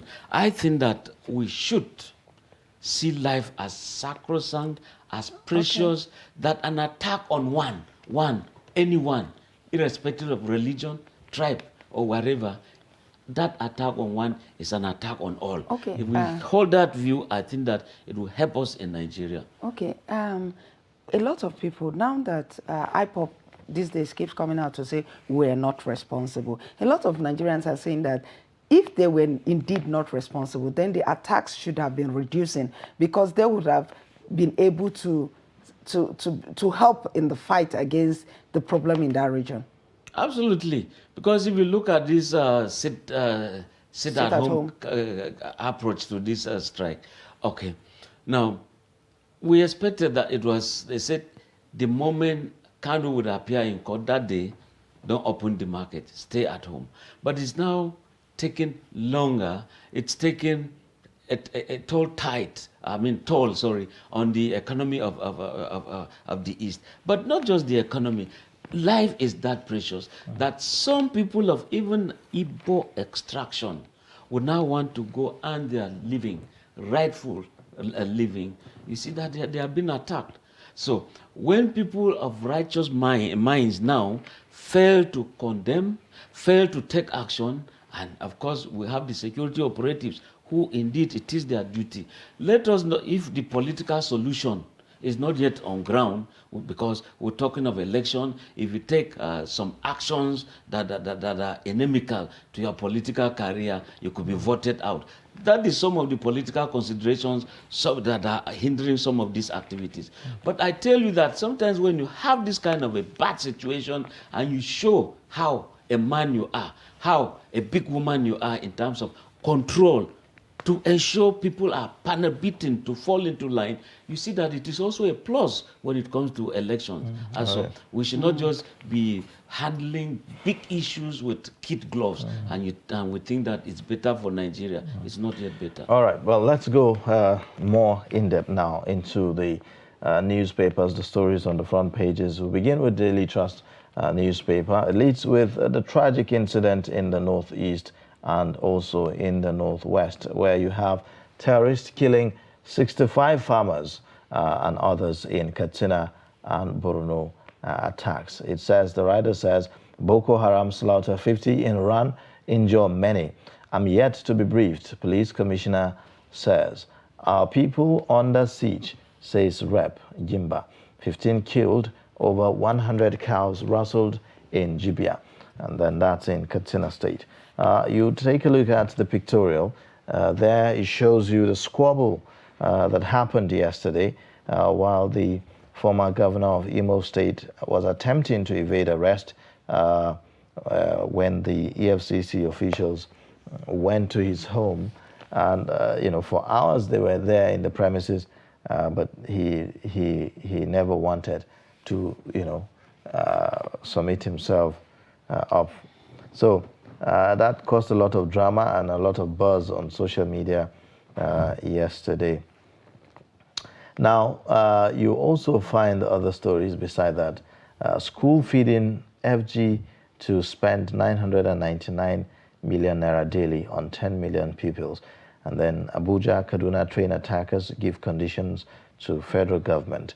At the bottom there, I'm now left with nobody. Husband of woman killed with 4 kids by IPOP. ACF, NEF, CAN condemn killings. Demand decisive action from Southeast governors. You'd find all of the details on page 6 of the Daily Trust newspaper. Below the masthead, presidency, 811 delegates to decide Atiku, Saraki, Obi, others' fate. And then you have also CBN raises interest rate to 13%. These are the stories on the front page of the Daily Trust newspaper. Okay, let's take a look at the front page of Tribune newspaper. It says, killing of pregnant woman, 4 children in Anambra. Can Ariwa groups say things getting out of hand? They have a rider that says, Boko Haram kills over 60 farmers in Borno. Bandits killed 12 in Katsina community. Terrorists forced 25,000 maize farmers out of farm. Killed 1,454 in Katsina. This is coming from the Maize Farmers Association. Then at the top, right at the top of, above the masthead, we have EFCC shoots, fires tear gas, breaks doors to arrest Okorocha. Governors meet today. Court ruling on LGA financial autonomy may top the agenda. We also have a story there below the pictorial that says 811 delegates to pick PDP's presidential candidate. Then it has a rider. Dino loses to Yusuf as Moro, Ikpeazu, Galadima, Keita, Ishaku, Ibori's daughter. Others win PDP senatorial tickets. And then we have court orders MC Olomo others to stop collecting union levies. Renewed court clash claims another 2 in Abeokuta. Then we have the update on the day-day mayhem. FCT arrests 15 suspects. Right. Those are the major stories on the Tribune for today. Okay, well, that's quite an interesting one. I'd like for you to respond, or I would say react to some of the stories this morning. We saw the drama about the Okorocha arrest Yes. yesterday when he refused to turn himself in. Was that really necessary? Well, before I come to that, the issue of CBN raising interest rate, 13% for this our economy, and we want to grow. People are talking of single digit. It should go maybe 5%, 6%. You know, but I don't know. Perhaps it would be the best way to control inflation in their thinking. Okay, we wait to see. So we go to Rocha's Okorocha. When Financial Intelligence Unit, EFCC, they said, look, we're going to fight corruption. Before we even go into you doing the man-to-man kind of show of force, we must have had our own investigations, and we formally invite you. Now, if you also been invited, why don't you simply honor this? Excellency, former governor, and we're talking of a distinguished senator. I mean, an aspirant for the presidential exactly, ticket. presidential aspirant. We are talking of men of honor. If really there's no skeleton in any cupboard, why were the doors shut? Now you're screaming that your bulletproof door has been destroyed. Well, he argues that there's no warrant for his arrest, so. Well, but did he jump bail? Did the court invite him and he did not go? If he didn't, of course, that's another thing entirely, within the trial process. Not to appear when indeed you are granted bail is a different thing. A trial within a trial, we handle that separately. But again, men of honor, if simply you don't have a skeleton to hide, I mean, we should.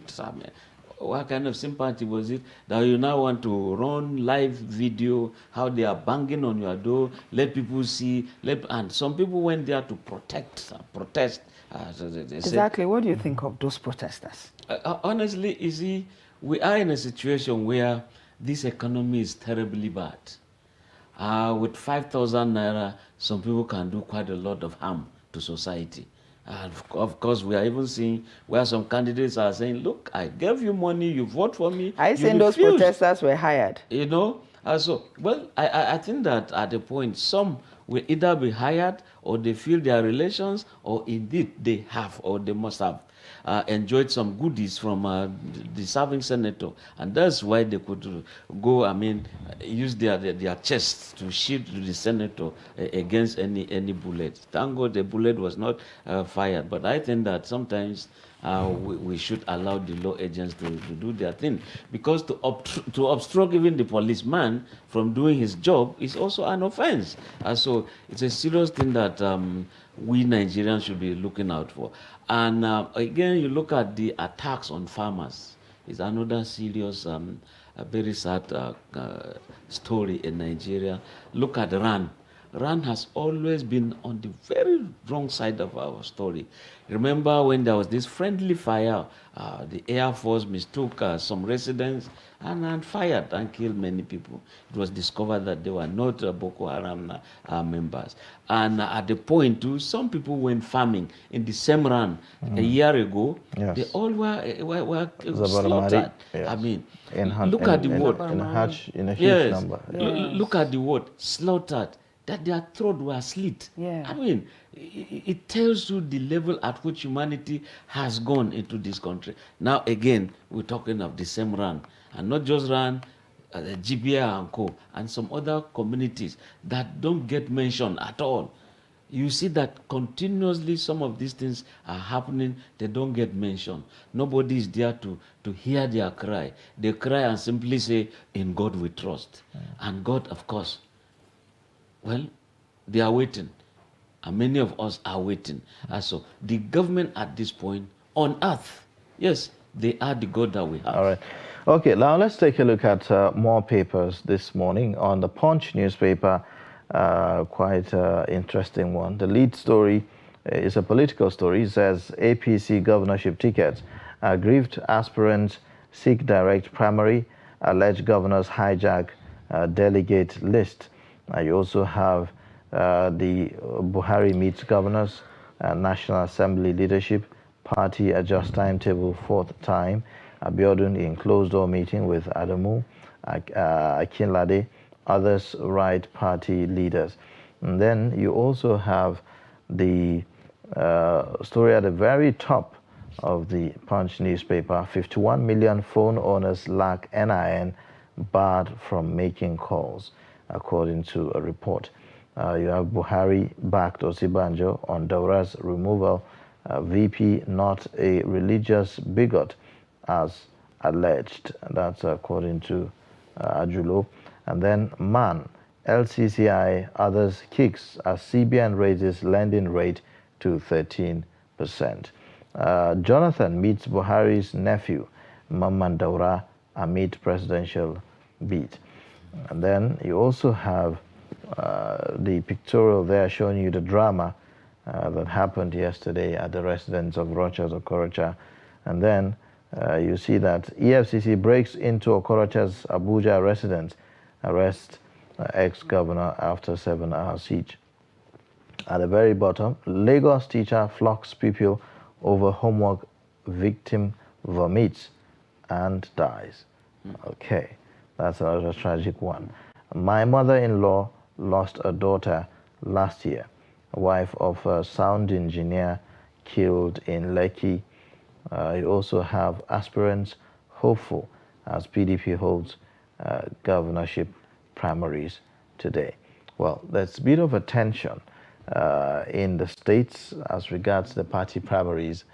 This weekend, well, is going to be a whole lot. We are going to be seeing a lot of drama. The Nation also puts it this way. It says tension in states over PDP APC governorship primaries. Bigwigs win more PDP Senate tickets. JAM remitted 27.2 billion naira in 5 years, says registrar. And then government to settle varsity ploy, teachers pay with 34 billion naira. And well, about the politics in the states, some are already asking for their monies to be returned back to them. You know, I mean, so this whole delegate thing and everything, they seem to be the most important people in the polity around this time, this season, isn't it? And I think that for now, you see that the delegates as they are called ad hoc delegates. Because the statutory delegates will not be voting. Who are these statutory delegates? Those days, President Buhari is already automatically a candidate to vote, so to speak, or a delegate, so to speak. Vice President automatically is one. Then you also look at those you call stakeholders, like Tinubu, Namadi Sambo. These are stakeholders in the party. They are always automatic candidates. But now the Electoral Act, Chapter 5, Section 84, Section 12. 84. Yes, it's saying, look, if you are an appointee, like ministers, PAMSEC, SAs, either to governor or president, you can't vote. But the same law forgot to say that if you are elected, you should vote. So that place is the one responsible for what we are seeing now. And that's why when there were Congress elections before now, those are the candidates that will vote. Osinbajo, yes on Wikeo, just name all of them, Tambuwal, Tinubu, they'll just go there and be sitting.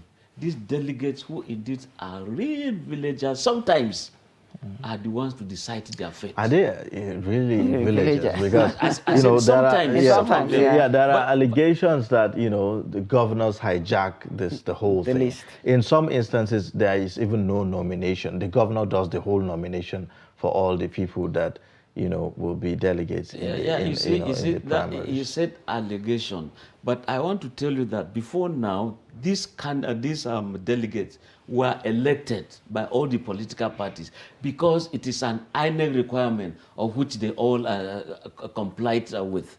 So these are the delegates that will move in to vote. And that's why if you check the number, there are so few. How important are these delegates in changing the whole, narrative about politics in Nigeria and shifting the paradigm, especially if you look at the fact that, now they are being compromised, and people pay them money. How sensitive is their office, is their role rather? Let me add to that. Even if you had done or you are to adopt what you call the old style, whereby you bring these delegates, everybody, including statutory and non-statutory, or super delegates, as some people will call them. See, when you have your ballot paper, the sitting arrangement is already known. His Excellency is seat number 1, his voter card number 1. The next is number 2, next number 3. So you can at the end audit and know who has voted and who did not vote for such a person. But as we have it now, these delegates, I want to tell you, some are really from the farms. I am telling you this because they come from wards in the local governments, and it's not every local government that is urban based, like you have Amak or you have Lagos Island. You have some people coming from real villages, and indeed they are the ones to determine the fate of these people. Even when the governors were saying they have hijacked. You see, it's different from when you have commissioners, you have SAs, you have ministers. They all are already in one hotel, and of course they've been enjoying the goodies of life. Now they are also Yes, but that goes for the same villagers who, I mean, for instance, who see this as an opportunity, to get. It is an opportunity for them to also determine who indeed becomes a candidate. Even Nigeria. But do they see it like that? Well, I think that at the point, if you check the voting pattern, for example, in Kaduna State, truly, people who felt they could give out money. We've been talking about the son of Namadi Sambo here, who is now looking for refunds, having given 22 million with the hope that he will add more. And you look at the other opponent, ABG, or what is it called? He gave 2.5 with the hope that he will add up to 3.5.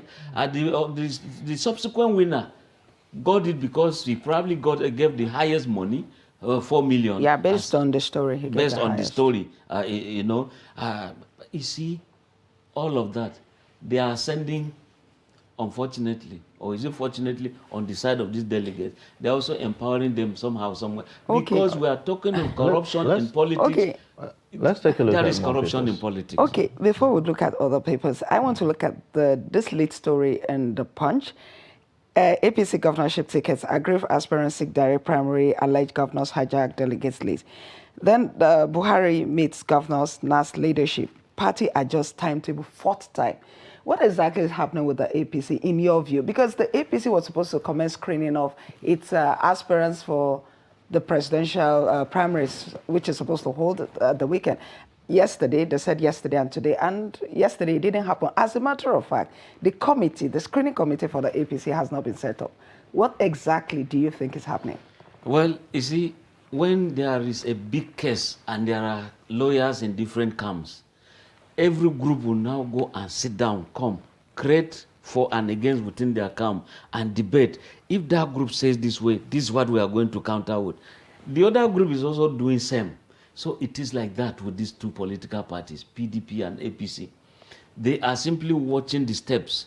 If you change, of course, they also change. Now PDP felt they can no longer change, and that's why they've done theirs. But if APC is still feeling they want to do all of it, they should be careful when it comes to the time given by INEC. INEC says, we are not going to shift. They've been demanding for that, for those changes, but INEC is saying they will not change anything. So they must. The weekend will decide quite a lot of the things. No matter how you delay and delay and delay, time is a factor, and that hour is coming. And that's why some people are saying, okay, these delays, they sound suspicious. Okay, we're now hearing that Goodluck Jonathan has gone to see Mam and Daura, probably his ticket is still there. Some people are feeling that these delays are just to see that Jonathan comes on board or Mefile comes on board. These are all permutations, these are all speculations. But again, there is always never smoke without fire somewhere. And if some people are saying, let us simply have direct primaries where every delegate will come, either queue behind this or do real election for that person, because governors are alleged to be grabbing.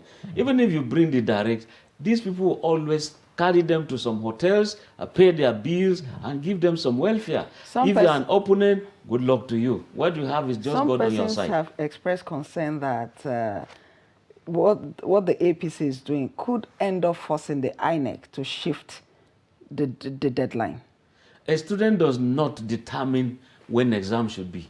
The teacher is the examiner, so he determines when the exam should be.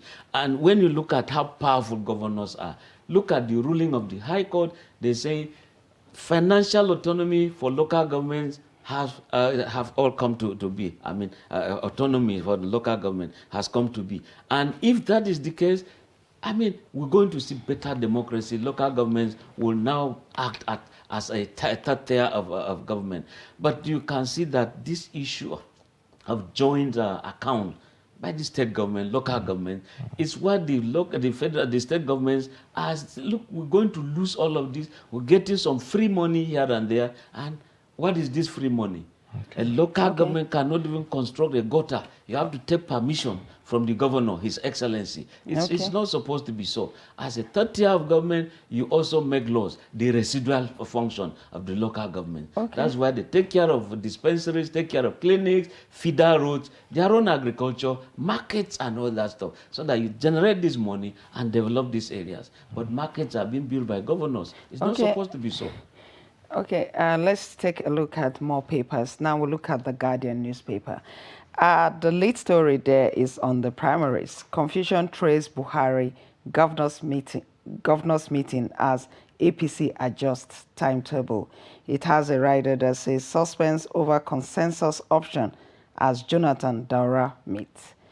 Then we have above the pictorial, there's a story there that says 2023 General Abubakar kicks against zoning. Defense 1999 Constitution. Then we have Ariwa youths warn Southeast governors of consequences over attacks on Northerners. Then there's a story here that says lawyers sues FG 12 Northern states for sharing in VAT realized from sale of alcohol. EFCC operatives storm Okorocha's Abuja residence, arrest him. And we have uneasy calm in Delta as Okowa Ibori clash in Guba primary today. And then, of course, this story, unfortunate incident in Katsina. Terrorists killed 12 Katsina residents, injure others. All right. Let's take a look at this day newspaper just before we take final thoughts on this. The lead story on the This Day newspaper, it says, Hayatuddin, 2023 presidential election is PDP's to lose. And then you have at the very top, citing inflationary concerns, CBN raises MPR to 13%, first increase in 30 months. So that's that. And then you have sporadic gunshots as EFCC forcibly arrest Okorocha for jumping bail. That's that for the This Day newspaper. Now, just before we go, I would like for us to talk about the, the EFCC, the primaries, the APC primaries, confusion trails, Buhari governors meeting as APC adjusts timetable. What are your expectations today as this meeting holds today? We expect these implosions. Within the system, I mean, the water is boiling.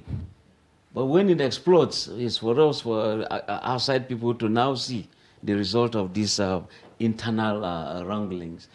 But you see, when people were buying forms, there was an attached form that said, I have willingly withdrawn my candidacy. Even when the contest had not come. And so some people are saying, I submitted that form. Some are saying, no, I withheld mine. And so that And you tells cannot debate that in court. You know, of course. the guidelines of the APC says you cannot take the party to court over this except you have exhausted all options within the party. And before you exhaust all of that, time is out for you.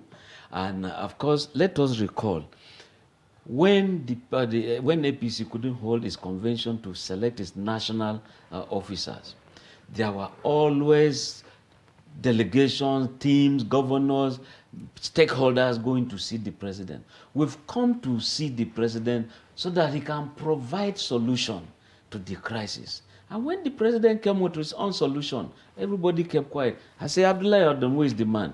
And of course, grumbling, some people had to withdraw. The president said, whoever bought the form, how much is it? Refund that. Yeah, now you could see some people on stage demonstrating against that order. I nurtured this party to reach this level. It's now my time to contest. Now they're saying I should step down. Where do I start all, again? So if today the president decides to do a copy paste, since we can't come out of this, okay, on consensus I stand, and this is the person I want. Now he is the leader of the party. So what do? And you want to go to court? APC law is saying you can't go to court. But do you think that whoever the president selects now, everybody is going to file behind him?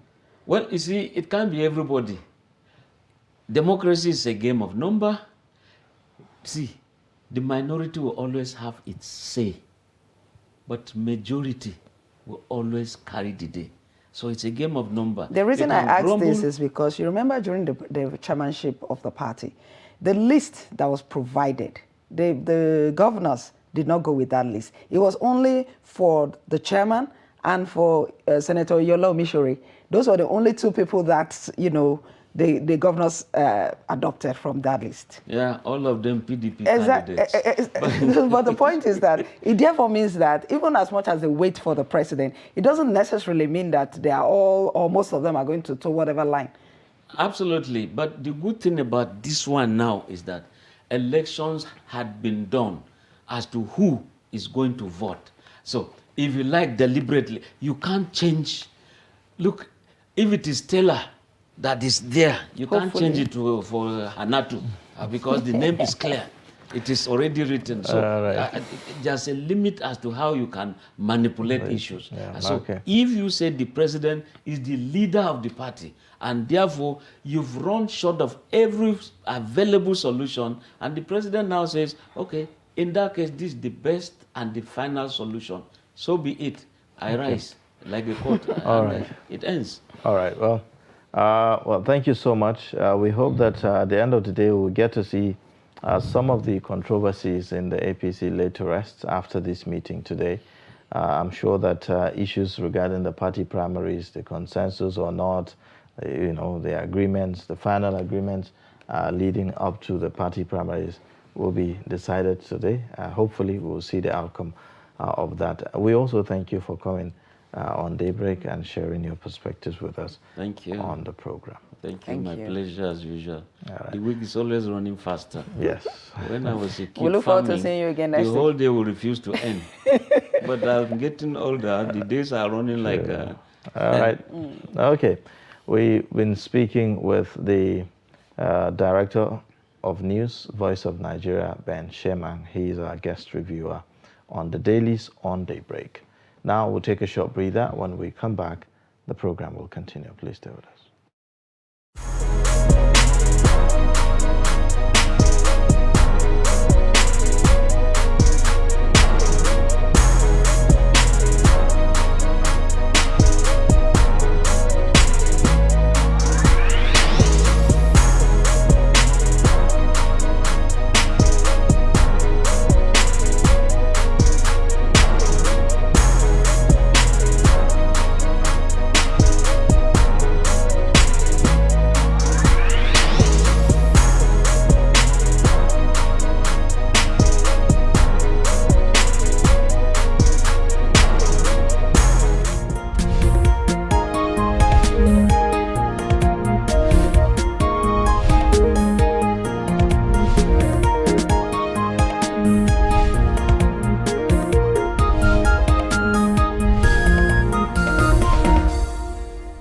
sunana Isa Muhammad kuma ni mutumin Kano ne, ma'aikacin mota ne.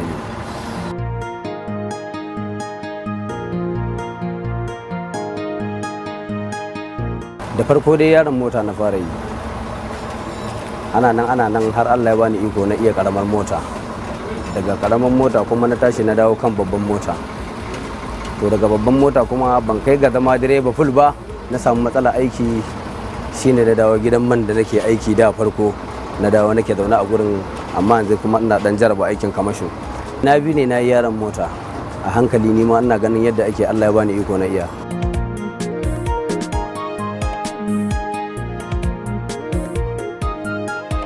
A Kano sana'a nake kala-kala ba da ban iya ba. Na yi kafinta, na yi aikin gini, sannan kuma na yi aikin bus a Kano again. Shine na dawo nan gaba ɗaya da aikina, kuma nan yanzu ina zaune da iyalaina, ba ni da aure lokacin da nake a Kano. Ina garin nan ina nema, Allah har ya bani iko ne aure. Kawai wannan yanayi ne na rayuwa, ka san kana zaune kana nema, wani in ya zo zai iya baka shawari akan ga wata harkar nema ta taso, in za ka iya ka zo mu je, za ka iya biyo shi, to sanadi kenan. Shawari ne na nema ai, kuma na samu ci gaba tunda ina zaune sakamakon zuwa na garin nan, har na da iyali na garin nan. Da farko dai yayana ne ya kawo ni, shi ya fara towa da ni harkar nema. To da kuma Allah ya sa Allah ya zama na anan, zama ya daɗi har Allah ya bani iko na da iyalina.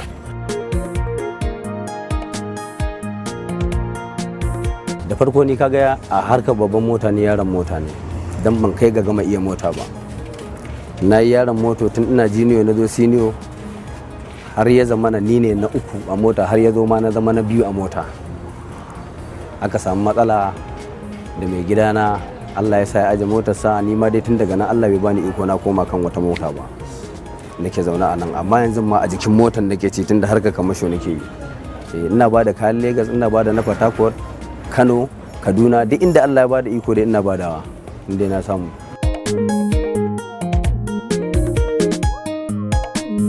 Sai to kamar yanzu kaga Abuja, kamar za ka tashi daga nan in kai lodi za ka tafi Kano, kaga na ai babban birnin tarayya ne ko? In kai lodi za ka iya haƙuri ka gyara fakin, ka samu guri ka natsu, idan dare yayi hayaniya ya ragu za ka ɗauki motar ka tafi. To amma kuma yanzu da haka tana samuwa, amma yanzu ba ta cika samuwa ba, sakamakon abubuwan da ke faruwa akan hanya. Za ka iya kana tafiya a tsare ka, a buɗe ma wuta, ko kai ko yaran motarka ko escort ɗin da yake bin kaya a ɗauke shi a shige da shi daji. To da babban dalilin da yasa yanzu yawanci tafiyar daren ba ta daɗi kenan, amma tafiyar dare ta fi daɗi a aikin mota. Yanzu da rana ake yi, yanzu kowa yana tunanin gurin da yake tunanin zai iya sa kai ya wuce ba wani damuwa, zai yi kokari ya tafi abinsa domin ya je ya huta, saboda daren wani lokacin ba daɗi gare shi ba. Wani gyara yake, wani ya sauke kaya yana jiran balas ɗinsa, wani kuma ya sauke ɗin an biya shi amma yana jiran ya samu kayan da zai tafi da shi. Sakamakon mai yayi tsada, da in ka sauke kayan ka kada ko kaya daga Lagos ka zo ka sauke, ko emtin zaka kada ta ka tafi, amma yanzu ba zai yiwu ba. A da ana sai da mai, tun da a lokacin ana sai da shi 75 har ya zo 80, har tun ma kafin ma kai 75 da emtin ake kada, amma tun daga lokacin da mai ya fara kai 100 and something aka fara neman kayan da za a koma da shi, saboda in ka kada juya ka tafi haka din asara ne. Yana ban sha'awa, kuma ina so ni ma in yi alfahari a ce yau ina da ita a hannu, sakamakon yanayi na mutane iri-iri. Kai idan ka zo gurin wani halinsa daban da naka, ko ba haka bane? Na yi aiki ya kai kusan mutum 4, amma ban samu wanda Allah ya sa na iya mota a hannunsa ba, sai mutum ɗaya, shine wanda tun da aka karɓa motarsa ni ma na dawo na zauna na haƙura, saboda shi ya nuna min kishi akan harkata. Duka gaba ɗaya harkar rayuwar haƙuri ne kawai, ana haƙuri da abin da ya sauka ne. Wani abin kana so ka yi shi ba zai yi gurin ka ba, saboda sakamakon kai baka da ƙarfin yinsa, dole sai dai ka yi iya daidai ƙarfinka. Shine to gaba ɗaya rayuwar gaba ɗaya haƙuri ne kawai, haƙuri muke yi, wata ran sai labari.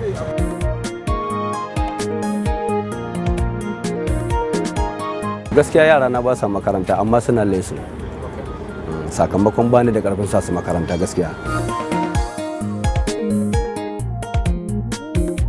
Na ɗaya ina so su yi ilimi, domin ina da halin da za su yi ilimi zan so su yi ilimi. Ko ba haka bane? Idan kuma Allah bai bani ikon da zan samu damar da za su yi ilimi ba, ko sana'ar da nake in suka koya good and fine. Ni yarana ko da bangaren ilimi da nake sha'awa Allah ya bani iko in sa su makaranta su ilimi, bai wuce a ce na samu aiki, sun samu aikin da za su dinga taimakon al'umma. Menene taimakon al'umma? Kamar aikin asibiti. Ba ma na son wanda ya wuce wannan kawai.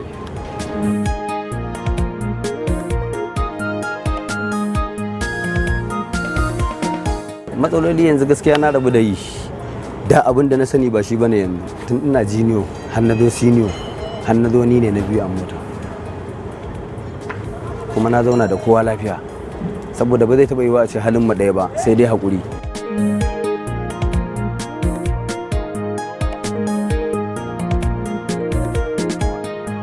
Matsaloli ba wani abu bane, in ka zo jikin mota aiki abu ɗaya ne, ka tsaya ka natsu ka san wa kake zaune da shi. A hankali za ka karanci halin kowa, za ka san yadda za ka zauna da kowa. Ko da wani na da matsala, ka san yadda za ka zauna da shi. Shi ne kawai. Ni ba wani abu da na sani wanda ya wuce wannan a harka aiki na zamantakewar tare. Haƙuri ne kawai.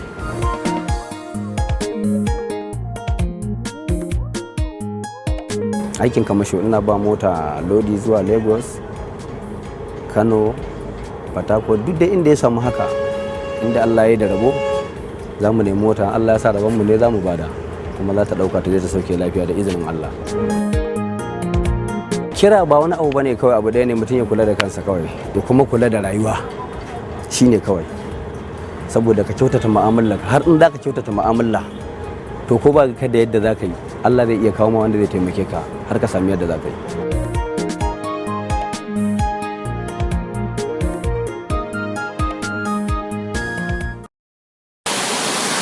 The rains are here again. Floods are ravaging.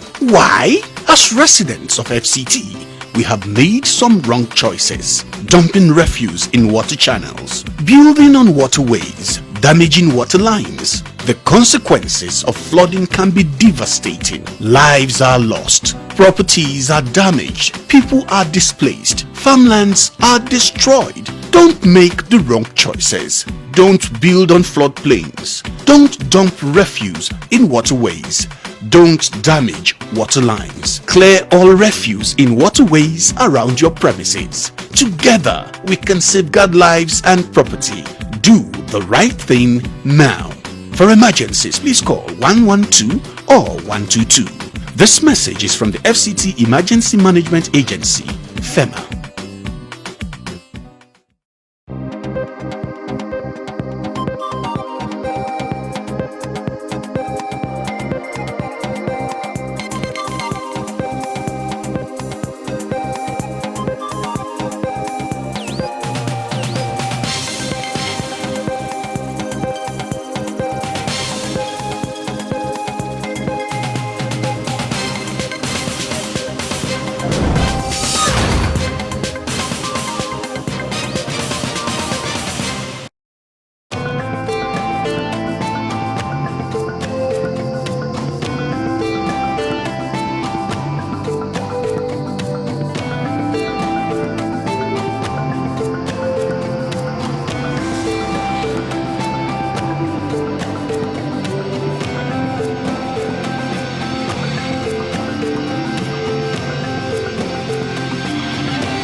All right, thank you for staying. You're watching Daybreak, reaching you live from the nation's capital in Abuja. It's top of the hour. Let's take a look at the headlines again. Bandits gun down farmers in Katsina. EFCC arrests Rochas Okorocha. EFCC drama, rather, as Namadi Sambo's son asked delegates to return his money after losing PDP ticket. Now the story in details. At least 15 farmers were reportedly killed when bandits stormed Gakurde village in Jimbia local government area of Katsina State on Tuesday. The development comes hours after over 40 farmers were slaughtered by Boko Haram fighters in Borno State. A resident told Daily Trust that the victims of the Katsina attack were killed while preparing their farms ahead of the rainy season. He said the bandits, who rode on 4 motorcycles, were initially headed for Garkudi village. He said when they sighted the farmers, they began shooting. He added that by the time the villagers discovered what was happening, the attackers had fled the area.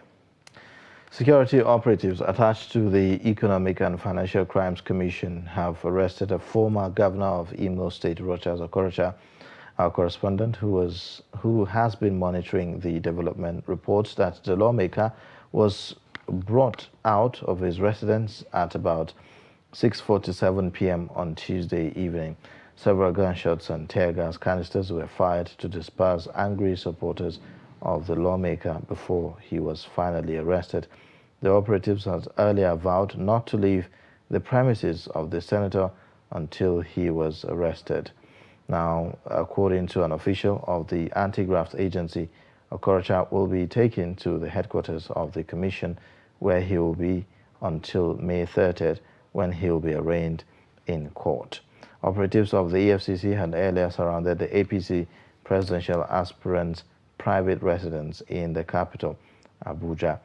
Reacting to the siege, the EFCC in a statement said that, in a statement by its spokesman, Wilson Owojaren, said that the move followed the alleged refusal of the former governor to honor several invitations extended to him after jumping the administrative bail earlier granted by the commission to him. After securing just 2 votes at the People's Democratic Party primaries in Kaduna North, federal constituency of the House of Representatives, Adam Namadi, son of former Vice President Namadi Sambo, has reportedly asked delegates to refund the $2 million each he doled out before the election. Namadi, who had promised to add $1.5 million to the amount given to each of the delegates, secured the least votes among the 3 contenders. The delegates raked in millions of naira from the aspirants who appeared in a hurry to outspend one another. At the end, Samaila Suleiman, the incumbent representative of the constituency, carried the day as he defeated Namadi and Shehu Usman ABG. Suleiman, who recently decamped from the ruling All Progressives Congress to the PDP, won with 22 votes against Shehu Usman ABG, who polled 14 votes. Delegates told Daily Trust that Suleiman had distributed between 3.5 and 4 million naira each to each delegate, while ABG gave out 2.5 million naira in cash, and Namadi had distributed 2 million to delegates. However, having lost the contest, both APG and Namadi demanded an immediate refund. Suleiman, who is the chairman House Committee on Special Duties, left the APC following the interest of Governor Nasir El-Rufai's eldest son in his seat at the Green Chamber. All right, now let's take a look at some more reports. At least 20,700 bags of NPK fertilizer are to be sold to farmers at the subsidized rate of 10,000 naira each in Nasarawa State. Governor Abdullahi Sule of the state stated this while inaugurating sale of the product to farmers for the 2022 farming season in Lafia. Abubakar Abdullahi sent us this report. Speaking at the inauguration, Governor Abdullahi Sule said that the state government purchased each bag at 17,000 naira and subsidized the price to enable many farmers afford it. In the market, you are now buying at 17,000. We have bought ours close to that. But since my father, the Emir of Lafia, is also a farmer, we will sell it to you at 10,000 naira. I therefore charge the beneficiaries to ensure judicious use of the commodity to increase your yields. Distinguished ladies and gentlemen, it is pertinent to state that this administration remains resolute in its determination to ensure that agricultural potentials of the state are fully harnessed for the overall benefit of our people. While explaining that the state is endowed with fertile land and good climatic condition suitable for the production of arable crops for both domestic and foreign consumption, Governor Sule also vowed to deal with anyone involved in profiteering of diversion of the fertilizer. Let me categorically warn that those handling the fertilizer sales will be held responsible for any anomaly in the distribution in their respective domain. Coordinators at various levels are to ensure remittances of sales. the designated bank account, as any misappropriation will be meted with appropriate sanction. Governor Sule further called on members of the public, especially farmers, to report any abnormality that may arise in the process selling the government fertilizer. Responding on behalf of farmers, the chairman of All Farmers Association of Nigeria, Samuel Meshi, expressed gratitude to the governor for his developmental strides, particularly in the agricultural sector. The AFN chairman, however, said farmers have challenges ranging from insecurity and lack of tractors for mechanized farming.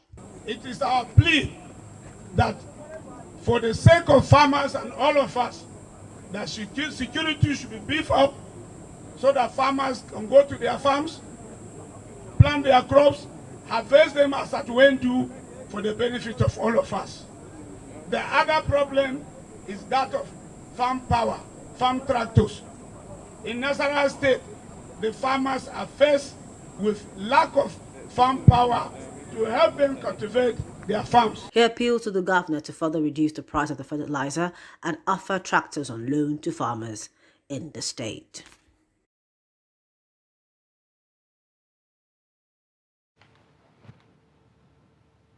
All right, thank you for staying. Now, taking over from that, we'll be moving into our first discussion on the program. Now, the Federal High Court sitting in Abuja on Monday dismissed a suit that governors of the 36 states of the Federation filed to query the constitutionality of regulations the Nigerian Financial Intelligence Unit (NFIU) issued to guarantee financial autonomy for local government.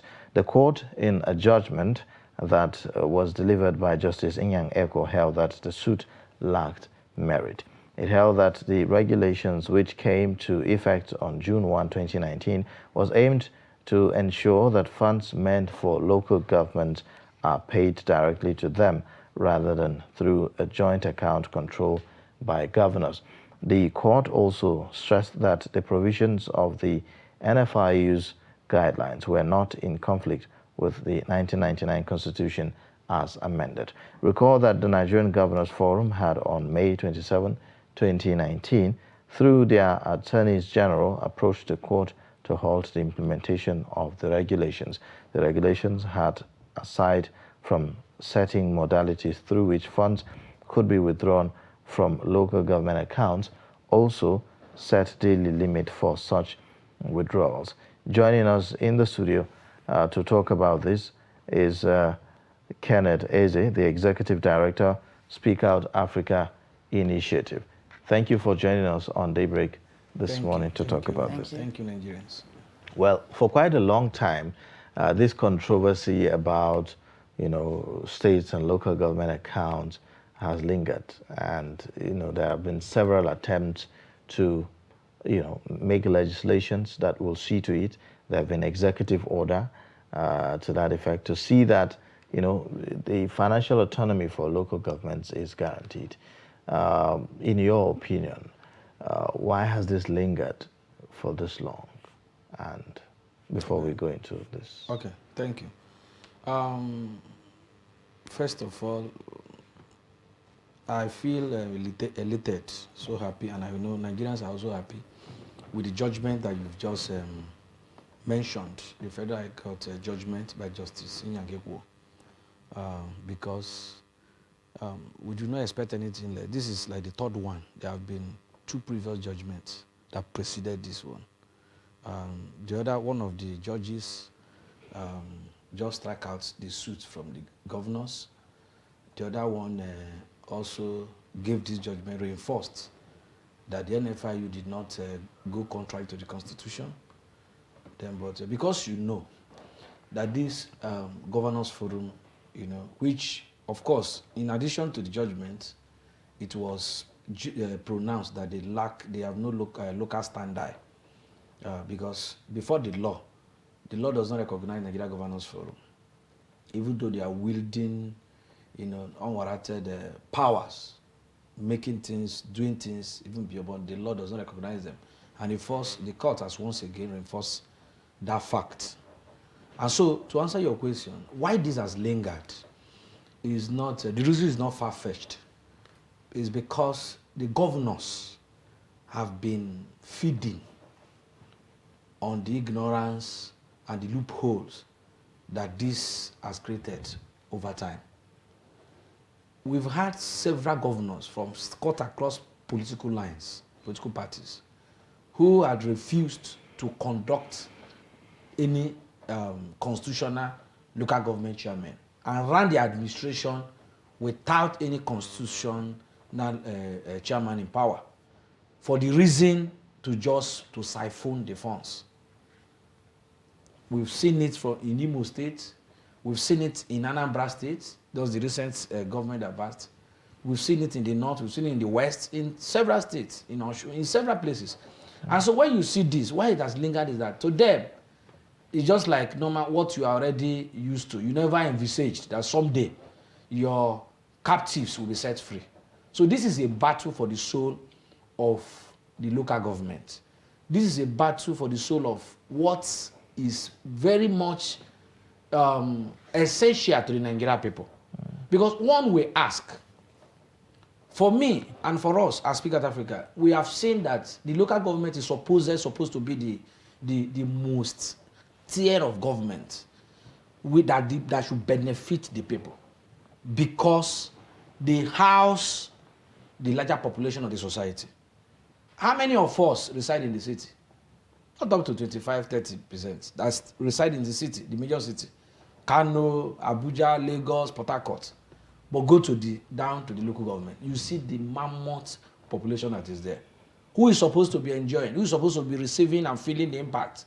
Them, the larger population, more than up to 70% reside that should enjoy the service of the local government. And these people are being shortchanged. And that is the reason why we have what we have seen today.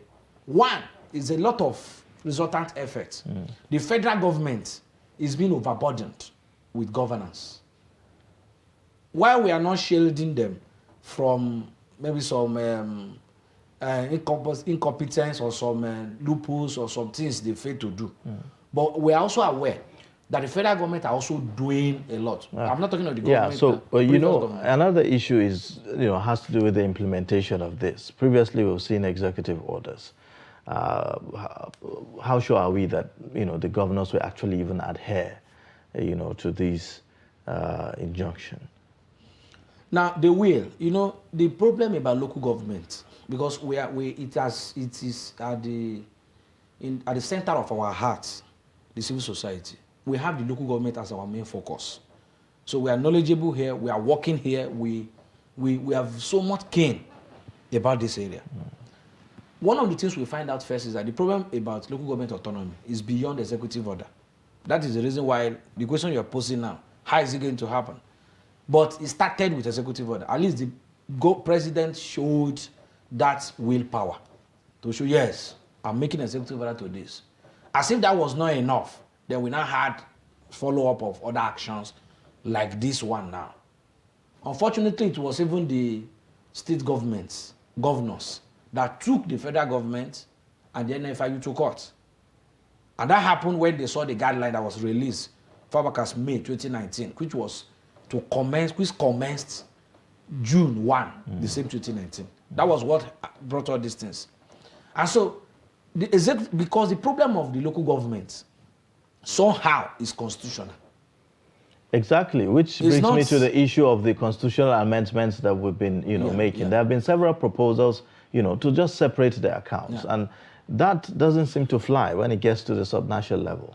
Now, the National Assembly, the executive, the Mr. President has done his part by releasing the executive order.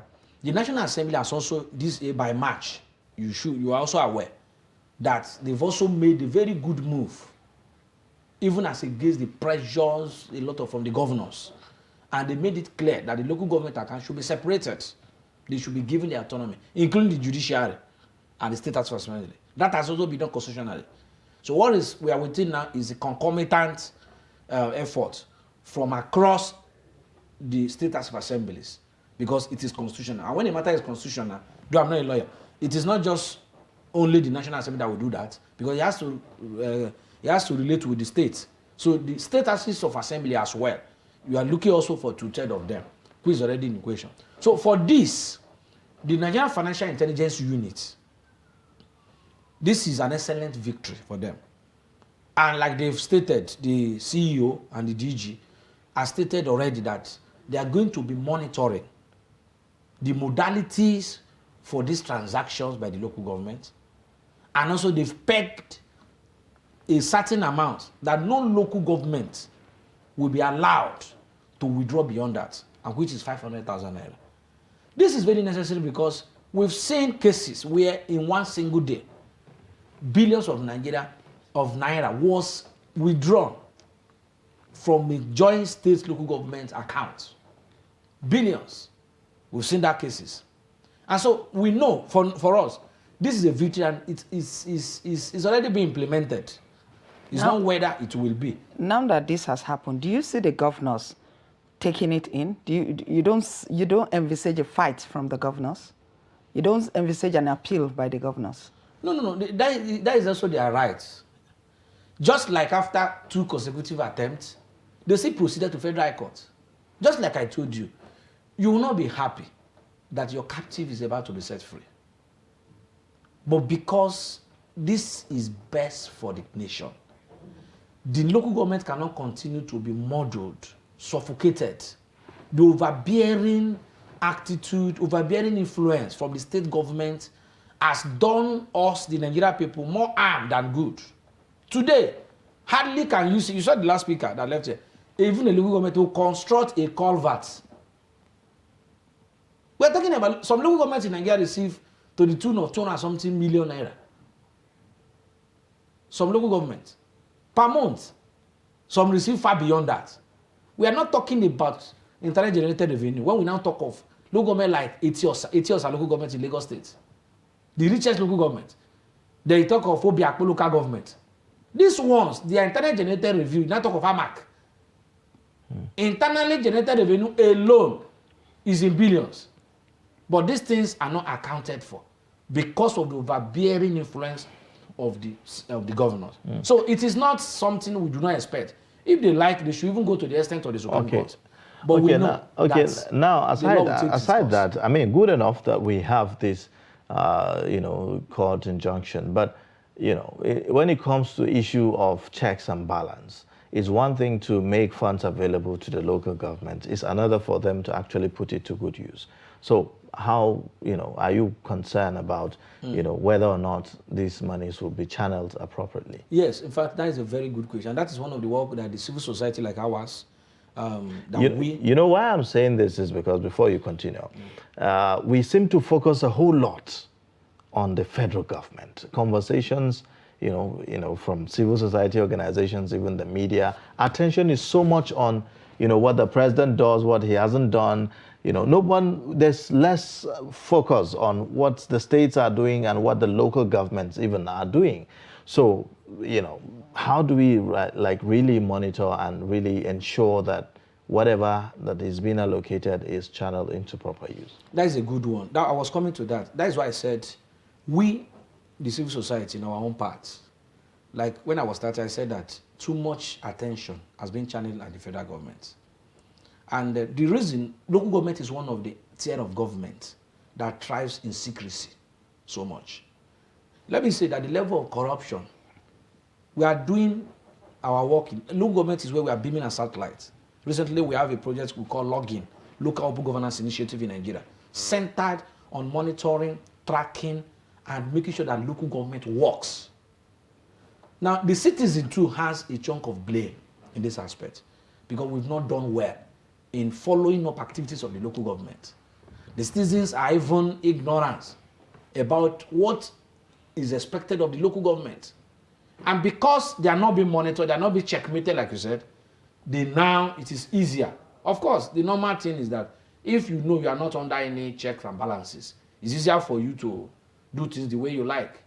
The reason why we are even having it good like this at the federal level is because everybody's eye is on there. So it is high time Nigeria people rechannel their energy more to the tier of government that is more beneficial to them, that is closer to them at their age. By the time we begin to check the local government chairman, we begin to check the councillors, we begin to check them. Now, you will now see that governance, the dividends of democracy, will be getting to us very much closer. And so when you look at, we're not just campaigning or advocating that funds should be given to them directly. Some have come with this school of thought. Who will monitor them? Can they handle the money and all those things? Now, one of the shocking things is that, surprisingly, if you take any local government, we've written to a particular state as demanding for accountability for a space of time. Do you know that the unfortunate thing is that this local government, it is very difficult now to track how much was given to a particular local government because of state government interference. They are meant and compelled to sign what they did not collect. And then probably poor documentation of some of this. Poor documentation. They are meant to sign what they did not collect. That is why what we have is sole administrators, what we have exactly. is... I was going to that. I was going to that. Even when there's no more joint account. And in most states in Nigeria, a lot of states do not have elected people at that level. And we have caretaker committees solely picked by the governors. Yes. And so even when there's no more joint account and this money goes to a local government account as it were, and it's being managed by people that have been handpicked by the governors, don't you think that they can still take this money back to the governor? We are coming to that. Okay. You know, I told you we have a lot of work. That's why we are pleading. We are pleading with Nigerians to please, let's rechannel other civil society. There is so much work to be done in 774 local governments in Nigeria. Now, one of the things, you know, you cannot solve the whole problem in a day. We are just starting. Nobody has envisaged that we'll be even talking of emancipation of the local government from the cankerworm, the big this that have been feeding on them. And we are coming to a point where any local government in Nigeria, the federal government, the accountant general of the federation, the minister of finance, the president, whosoever that become the president must have that willpower, the political power, to the point that any local government that fails to set up a constitutional authority through election, democratically elected chairman, should be denied their local government allocation fund.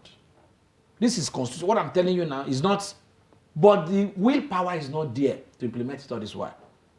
No local government is supposed to receive 1 kobo, a dime, if what you have is not constitutional elected chairman. No local government. When you do it to local government A, irrespective of the party lines, what will happen?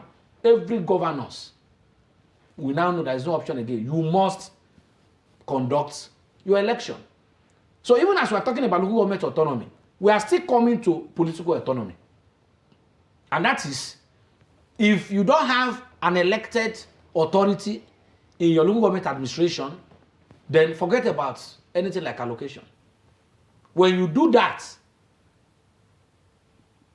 immediately, and do you know that governments can pay the staff directly without passing through? Because the next question will be, what will happen to the staff of the local government? They won't suffer. Like they pay teachers now. Like they pay this can happen. It's just the political power. We've just been playing with this and impoverishing the lives of the people. So it does not even end in the financial autonomy. And one of the advantages, do you know that local government is very easy to track, to run transparently? Now the NFIU has written, I saw a copy of it, has written to the EFCC long before now, and that all, and ICPC, that all the activities is, because we're not just saying start giving them money direct. We are saying giving them money direct, so that those excuses they are giving, there is not actually what is being released from the Accountant General Office of the Federation, is what we get at the end of the day. So we can only account. Go and pick a particular chairman. He will tell you that if you may have 160 million as allocation to SYZ local government, but he will tell you that what was given to him is 49 million. Okay, now But when that is happened, when they now have autonomy, you now receive your money. You account for what you receive. And the beauty of local government, where it is very easy, they do not enjoy immunity. Nigerians have forgotten that. It's not like state governor. You know, a state governor, no matter what he does, you wait till 8 years or 4 years. But local government chairman, you can pick him the next week. But another thing is that, right now, there are some local governments that their chairmen do not even stay in those local governments. Now, by the time they get this money that is coming directly to them, don't you see, is there no fear that their lifestyles could change and many of them could actually be moving around the way governors also move around? I just told you, it's not some local governments, almost all of them. In fact, I told you our center focus is local government. Do you know it takes us most to deliver letters, the local government? And in some case, when you insist that you must see them, you are just saying you are not going to submit that letter. You don't see them. It's not just the local government, even staffs. You go to local, you see bush. You as if nothing exists. So they are governing because it's not working. They are governing by in absentia. That's what we are saying. It is look. It's time local government begin to work for the Nigerian. Okay. Now, do you think and it's all those things is a process. We are coming there. Okay. When we now give you money directly, so you don't have anybody to blame that he interfered in the money given to you. You account for it, and when you account for it, now you know you don't enjoy immunity. It's not like governor that you cannot just come and obstruct. This one, by the time you pick one, local government chairman 1, 2, 3, you will see the kind of sense because it's important. Be the best. No, because it's important that we understand that these local government chairmen are still Nigerian citizens, out of which we selected the governors or elected the governors that are doing what they are doing right now. So it's not uhuru just to say the money has now moved to local government. There is a lot of work to be done at that level to ensure so much work. Accountability. And so many of them would have done better if not for the unbearing interference of the state governments. But they're handicapped. All right, now, talking about being handicapped, do you see limitations in the Constitution that, perhaps need to be looked into to give the local government some more, responsibilities to be able to do better, to make those local governments even more viable? Like, are there limitations, even as contained in the Constitution as to what the local government can and cannot do? And of course. That is why I said the problem of local government emanated from the Constitution itself. And thank God that is already been resolved during this constitutional review. The National Assembly have taken the bold step. If there is, among many things, we will be able to say you have done well in this aspect. And so it starts by there are clarity, things that should be clearly said in the Constitution. There should be ambiguity. Because today, you ask yourself, why do the governor go to the courts? They see local government as their appendages. They are not seeing it as a different tiers of government. You can just imagine the federal government seeing the state government as our appendages. In fact, they accuse the NFI of interference. That means they are still having that sense of ownership. But even if you have a sense of ownership, does that preclude that you should render that tier of government useless, functionless, impactless, not doing anything, nothing to show? For 7 years, you'll be a governor. The 2 months that you are living, you will quickly run a local government election. Whereas for your 8th year, you did not do anything like election, like we had in Anambra and several other states, and Imo. So the thing there is that the local government, even the aspects, I told you political autonomy, aside after the financial autonomy, the political autonomy, which also includes removing or doing away with what we call State Independent Electoral Commission. As far as we are concerned, they are not doing anything. Have you heard of any local government election in any state that another party won? Not just winning. Sometimes they don't sell form for you. You can hardly buy form in local government election in any state. I'm not talking about whether PDP or APC or APGA or whatever party you call them. Any political party. They will print only one form, and it will be that governor's crony that they want to give to. That is the only person that will buy the form. They won't even sell form to you. So you're not even going to call, not to talk of. And the governor will be the one that will appoint the person, one retired judge or somebody that they will just announce the result. You cannot necessarily say 30 local government won by one particular party. Local government election is even where democracy starts. That is when you can test run your popularity. Like I am now. If I want to know how popular I am, I should start it from local government. There are those who argue that the reason why our local governments are the way they are is because of the centralization of power. So they call for separation of powers. They call for what do you call it? Devolution of power. Devolution of powers, right? Taking off certain items from the exclusive list, you know, and then to concurrent and then residual list and all. So, do you think that there's validity in that argument, that maybe what will help the local governments to be vibrant is when you allow them certain control over certain resources? Because I mean, a huge resources, you know, is there, you know, at that level. Of course, you cannot deny that fact. Devolution of power, it has been a burning issue. In fact, we are proposing, you know, I told you that if the potential of the local government is being unlocked to the fullest, the issue of batting security will be curtailed. Nigerian problem is rural driven, is local government inclined. It's not something you solve from the central, from Federal Capital Territory. You make pronouncement and you release soldiers and no. If the local government things are done well, aside what we are talking about, does it not? Local government has no 1 naira to spend in terms of security. Nothing. They are harmless. Because the money they even have is not even enough to even do the things they're supposed to do. Pay salaries. Even to pay salary, even to paint. When you see the look of some local government, you will weep for this country. And these are local government that collect 100 and something million every month. Fact, one of the things we want to be doing is that Nigeria will be doing what we call transparency briefing. Nigeria should be knowing how much my local government receive. Some don't even know that local government gets money. I have an uncle that is late now. Each time he'll be calling you, asking to help this. So you say, well, you are working in local government for 3-4 months, they've not even paid them. The government will just come and say, give them half of their salary. They say, why? They say they went to Abuja, nothing was given today. So they don't even know how much. Well, you know, that's they don't even know what. But that's one tier of government where there are always reports of ghost workers. Thank you. Because they are not being checkmated. That's why we say we have so much work. If we do 1/4 of what we are doing in terms of checkmating the federal government, if we do it in local government, Nigeria will be far better than this. It is not that the politicians at the central government are better off than the ones at the local. It's the same, like you said, the same crop of Nigerians. Why do you think it's difficult to perpetuate some criminality in a system that works in developed nations like the US? The system will not even allow you. You have to be very smart to manipulate and manipulate and manipulate. So why do you think you see some bill, let's say for example, Electoral Act. It was not intended to be passed. Nigerians rose, somebody like us, the civil society was sleeping, protesting, pushing. When they saw that this is becoming another thing, the doctor hit some persons, we say, no, this is not what we want. From there, all the fight, and lastly, they signed. It is not that they had wanted to sign it.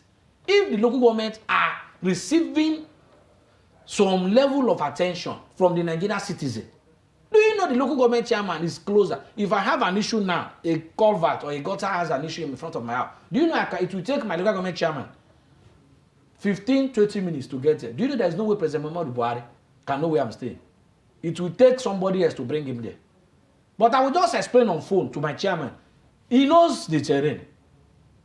That should be the more effective arm of government. So the devolution of power, a lot of things. Nigerians' problem will be solved, several of them. The insecurity we are talking about, because it's local driven. Look at what's happening in something like Anambra. The local government chairman knows the terrain, can fish out, if you empower him, he can fish out now with the partnership of the traditional rulers, whoever is causing problem in the room. But the state governor, from no matter what, you cannot. But You only be talking to the media. I hear you saying, if we do this, the local government will be fine. Do you think that at this point now, there will be that commitment and that will to actually do that so that the local government becomes what it should be? In fact, it is not. What we say that no matter how you delay a thing that is meant to happen, it is only a matter of time. I am very, very certain. Not just with this judgment, but this judgment has reinforced again our hope that it is time. The time for local government to be allowed to be set to go, to be released. All right, now, as called. Now, why it appears as if we just digress a bit, you know, to talk about the electoral process itself, the recruitment process of installing leaders, across board. Are you concerned about, what's happening now? We have a delegate system now, for instance, that, that doesn't necessarily guarantee that the best of all gets to be in the position, but rather the one who pays the highest. So how do you, reconcile all of this? This is a very good question. Just yesterday, I was also on AIT. That was in fact, the issue was on this, there's a serious issue in FCT, local government tenure allocation. Exactly. We are on that. We haven't been asked to join. We are joining the suits already. Okay. Now, in the FCT High Court on this issue, because since a while, we've not seen this kind of thing that just happened. Yes, what happened in the FCT? It was a bit curious. Very curious. You are using a new law. Yeah. A new law is being implemented on people who were sworn in on the old law. This is the same thing we are talking about. Our set of politicians just feel that they can go away with anything they do. They are just causing chaos. As of today, now, morally speaking, the FCT residents cannot lay hold on who is the area council chairman. Though by law, by court pronouncement, they say this the supposed outgone. You came in through Electoral Act 2010, and people know that your tenure start counting, not when you win the election, it is when you are sworn in. Because governors who can win election, and 4 months after, you've not assumed the old person is still there. Like President Muhammadu Buhari will be leaving by May. But election is not going to be by May, it's by February. By February, we already know he's the president of Nigeria, next president. But President Buhari will remain there March, April, May. So you can't ask the person to start counting from even when you want. It is the day you now swear him in. That is the day you start counting. And the Electoral Act is 3 years for FCT area council, which they are aware. Just a handful of them now went and procure a kangaroo judgment. But a judge delivered that ruling. No. That is why it is left now for the body, the NJC, National Judicial Council, to now met out appropriate sanction and disciplinary measure. Because the Chief Justice of the Federation has been on many occasions warning judges not to play into the hands of these desperate politicians.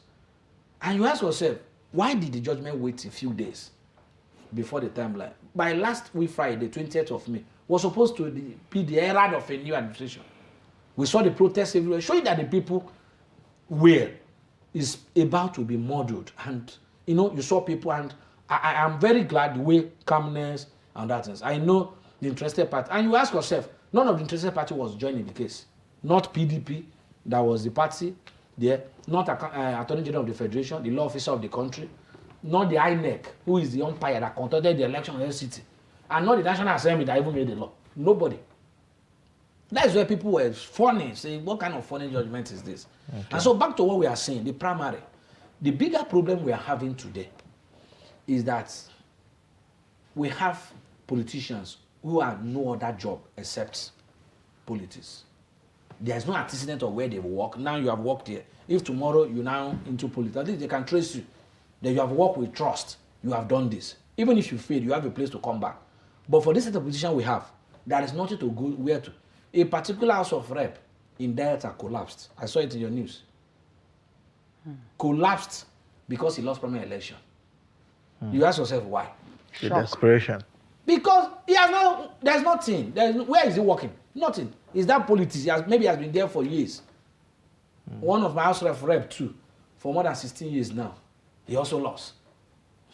But thank God that one did not collapse. So that is one of the problems. Our recruitment process need to be. You don't just pick somebody who has no antecedent. I've never seen how we just tell MTN I want to be CEO and they give me CEO of MTN. There's no antecedent. It is only in politics that I see that you don't bring CV.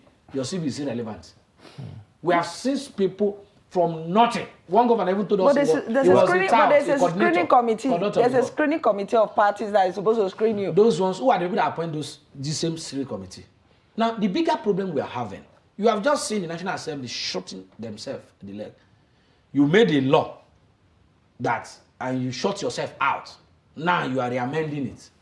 We are just releasing a press statement today, asking Mr. President not to ever give in to the pressure. It is too late to amend or alter that section 84.8. For God's sake, the National Assembly, they have already so much in their hands. Why they are elected? Why do you want to encover and bring more tasks to yourself? The business of National Assembly member is to make law, not to elect people at the primary. You have not done your business. You're a journalist. So tomorrow now you say you want to go and be selling fish again inside the market. You're a journalist. Be the best of what you are. How much law have they made that affected Nigerians? If not for selfish interest and personal gain, what they feel they want to. Why are you so desperate that you want to go and include the statutory list, super delegate, for you to vote at the primary? You know why I'm bringing this up, this whole issue of the delegate stuff? It doesn't look like we have people who take ownership of this process, who really understand the influence that they have to change the narrative that that there is in Nigeria's development.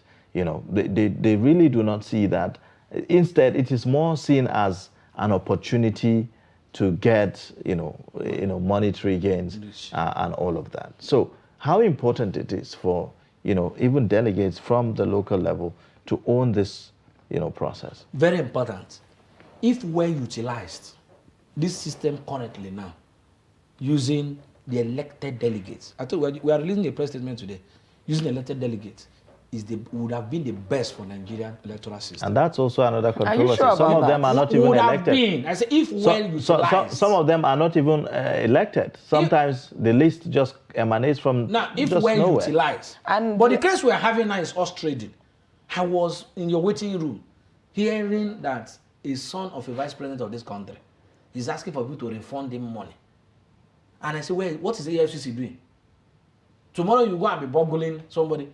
This one is a day, you don't need investigation. As in asking which money.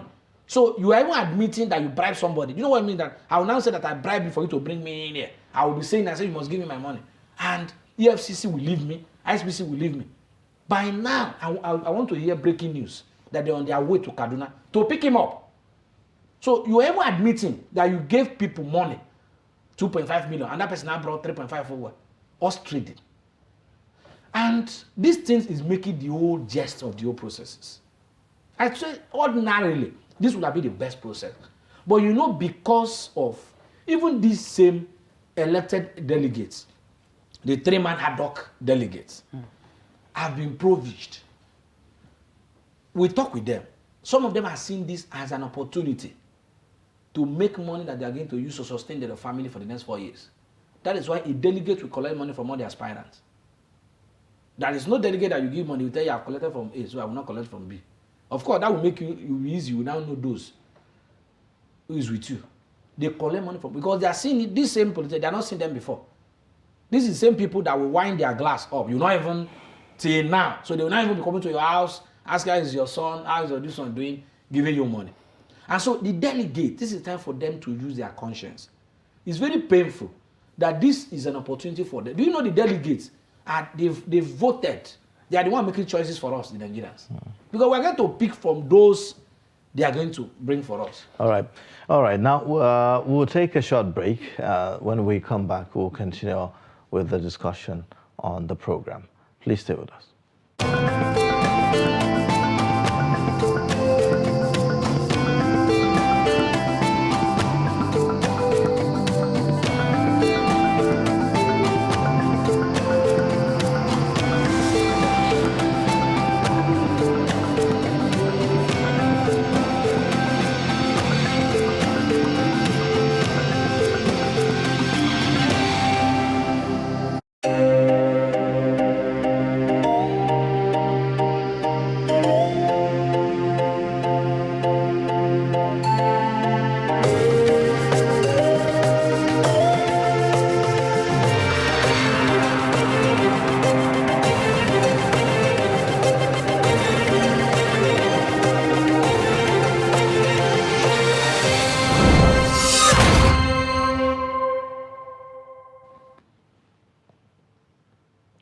All right, thank you for staying with us. And if you're just joining, you're watching Daybreak, reaching you live from the nation's capital in Abuja. We have in the studio Kenneth Eze, the Executive Director Speak Out Africa initiative, talking to us about a recent judgment by Federal High Court regarding local government autonomy and also the state's local government joint accounts. Now, you know, in the concluding part of the discussion, at the end of the day, it's still very important to, you know, this whole joint account thing, states, states, local government joint account is not working at the end of the day.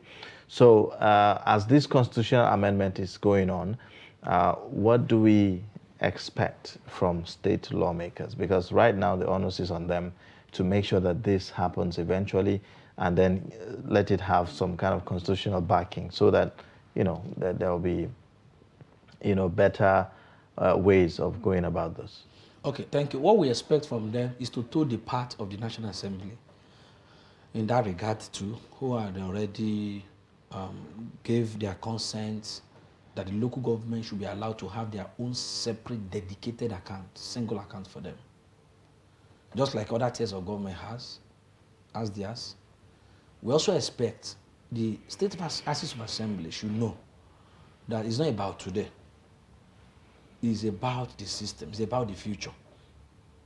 Even though they are handicapped somehow, some of them, because they are also a appendage. Some people have argued that they are also appendages of the state government.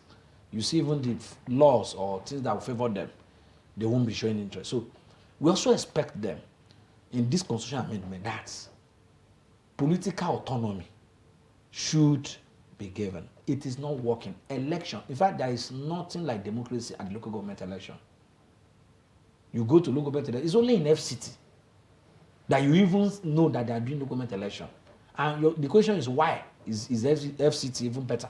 Because the election has been conducted by the INEC. So we are also advocating the constitutional amendment should also give in to political autonomy. The power should be given to INEC. It's not going to be too much. The moment INEC take that responsibility, we should abolish state independent electoral commissions. It's not working. It has never worked. It's not going to work because of the recruitment process. It's just another extension of state government. So we need that political economy from that angle, so that the INEC will begin to conduct elections. Today, you can win House of Representatives from any party because the election is being conducted by INEC. So when we do all these things, they should be rest assured. The civil society, we and others, we are ready to close mark. The NFIU has already told you, they monitor. It is easy to monitor the local government chairman if you withdraw 1 naira. Okay. Very easy. Okay. They are not as smart as the governors. You have talked about the expectation from other people. How about the local government chairman? What are the expectations from them? Wow. In fact, the expectations from them is nothing other than good governance, to live up to expectations. The driving force for even this financial autonomy. Because what is the driving force? Why is NOGE? We have a relation with NOGE, Nigerian Union of Local Government Employees, the president. Why are they interested and pushing for this? They were joining the case. They went and joined themselves. Some governors refused, and at the end, they granted them permission. What is the driving force? Because their salary are not being paid. The welfare of the staffs is not being looked upon. So we do not expect anything less. We want to see a working local government. As they get their financial autonomy, we want to see local government to work. Come to work when you're supposed to work. Reside within the jurisdiction of your local government. Pay staff salaries. Let your activities be run transparently. Be accountable to the people. Make budget that reflect the hopes and the true reflection of the people you are governing. Make the local government to work. All right. All right. Well, thank you so much. It's a good place to end the discussion. We thank you for coming on Daybreak this morning. Welcome. Thank you. Yes, we've been speaking with Kenneth Eze. He's the Executive Director, Speak Out Africa Initiative, talking to us about this. Well, we've come to the end of the program for today. In case you have missed, you can always catch up on our YouTube channel and also follow us across all social media platforms. Join us again tomorrow for another time on the program. My name is Ayuba Ilya. Thank you for staying tuned to the program from 6 a.m. to this moment. My name is Stella Iyaji. Bye for now.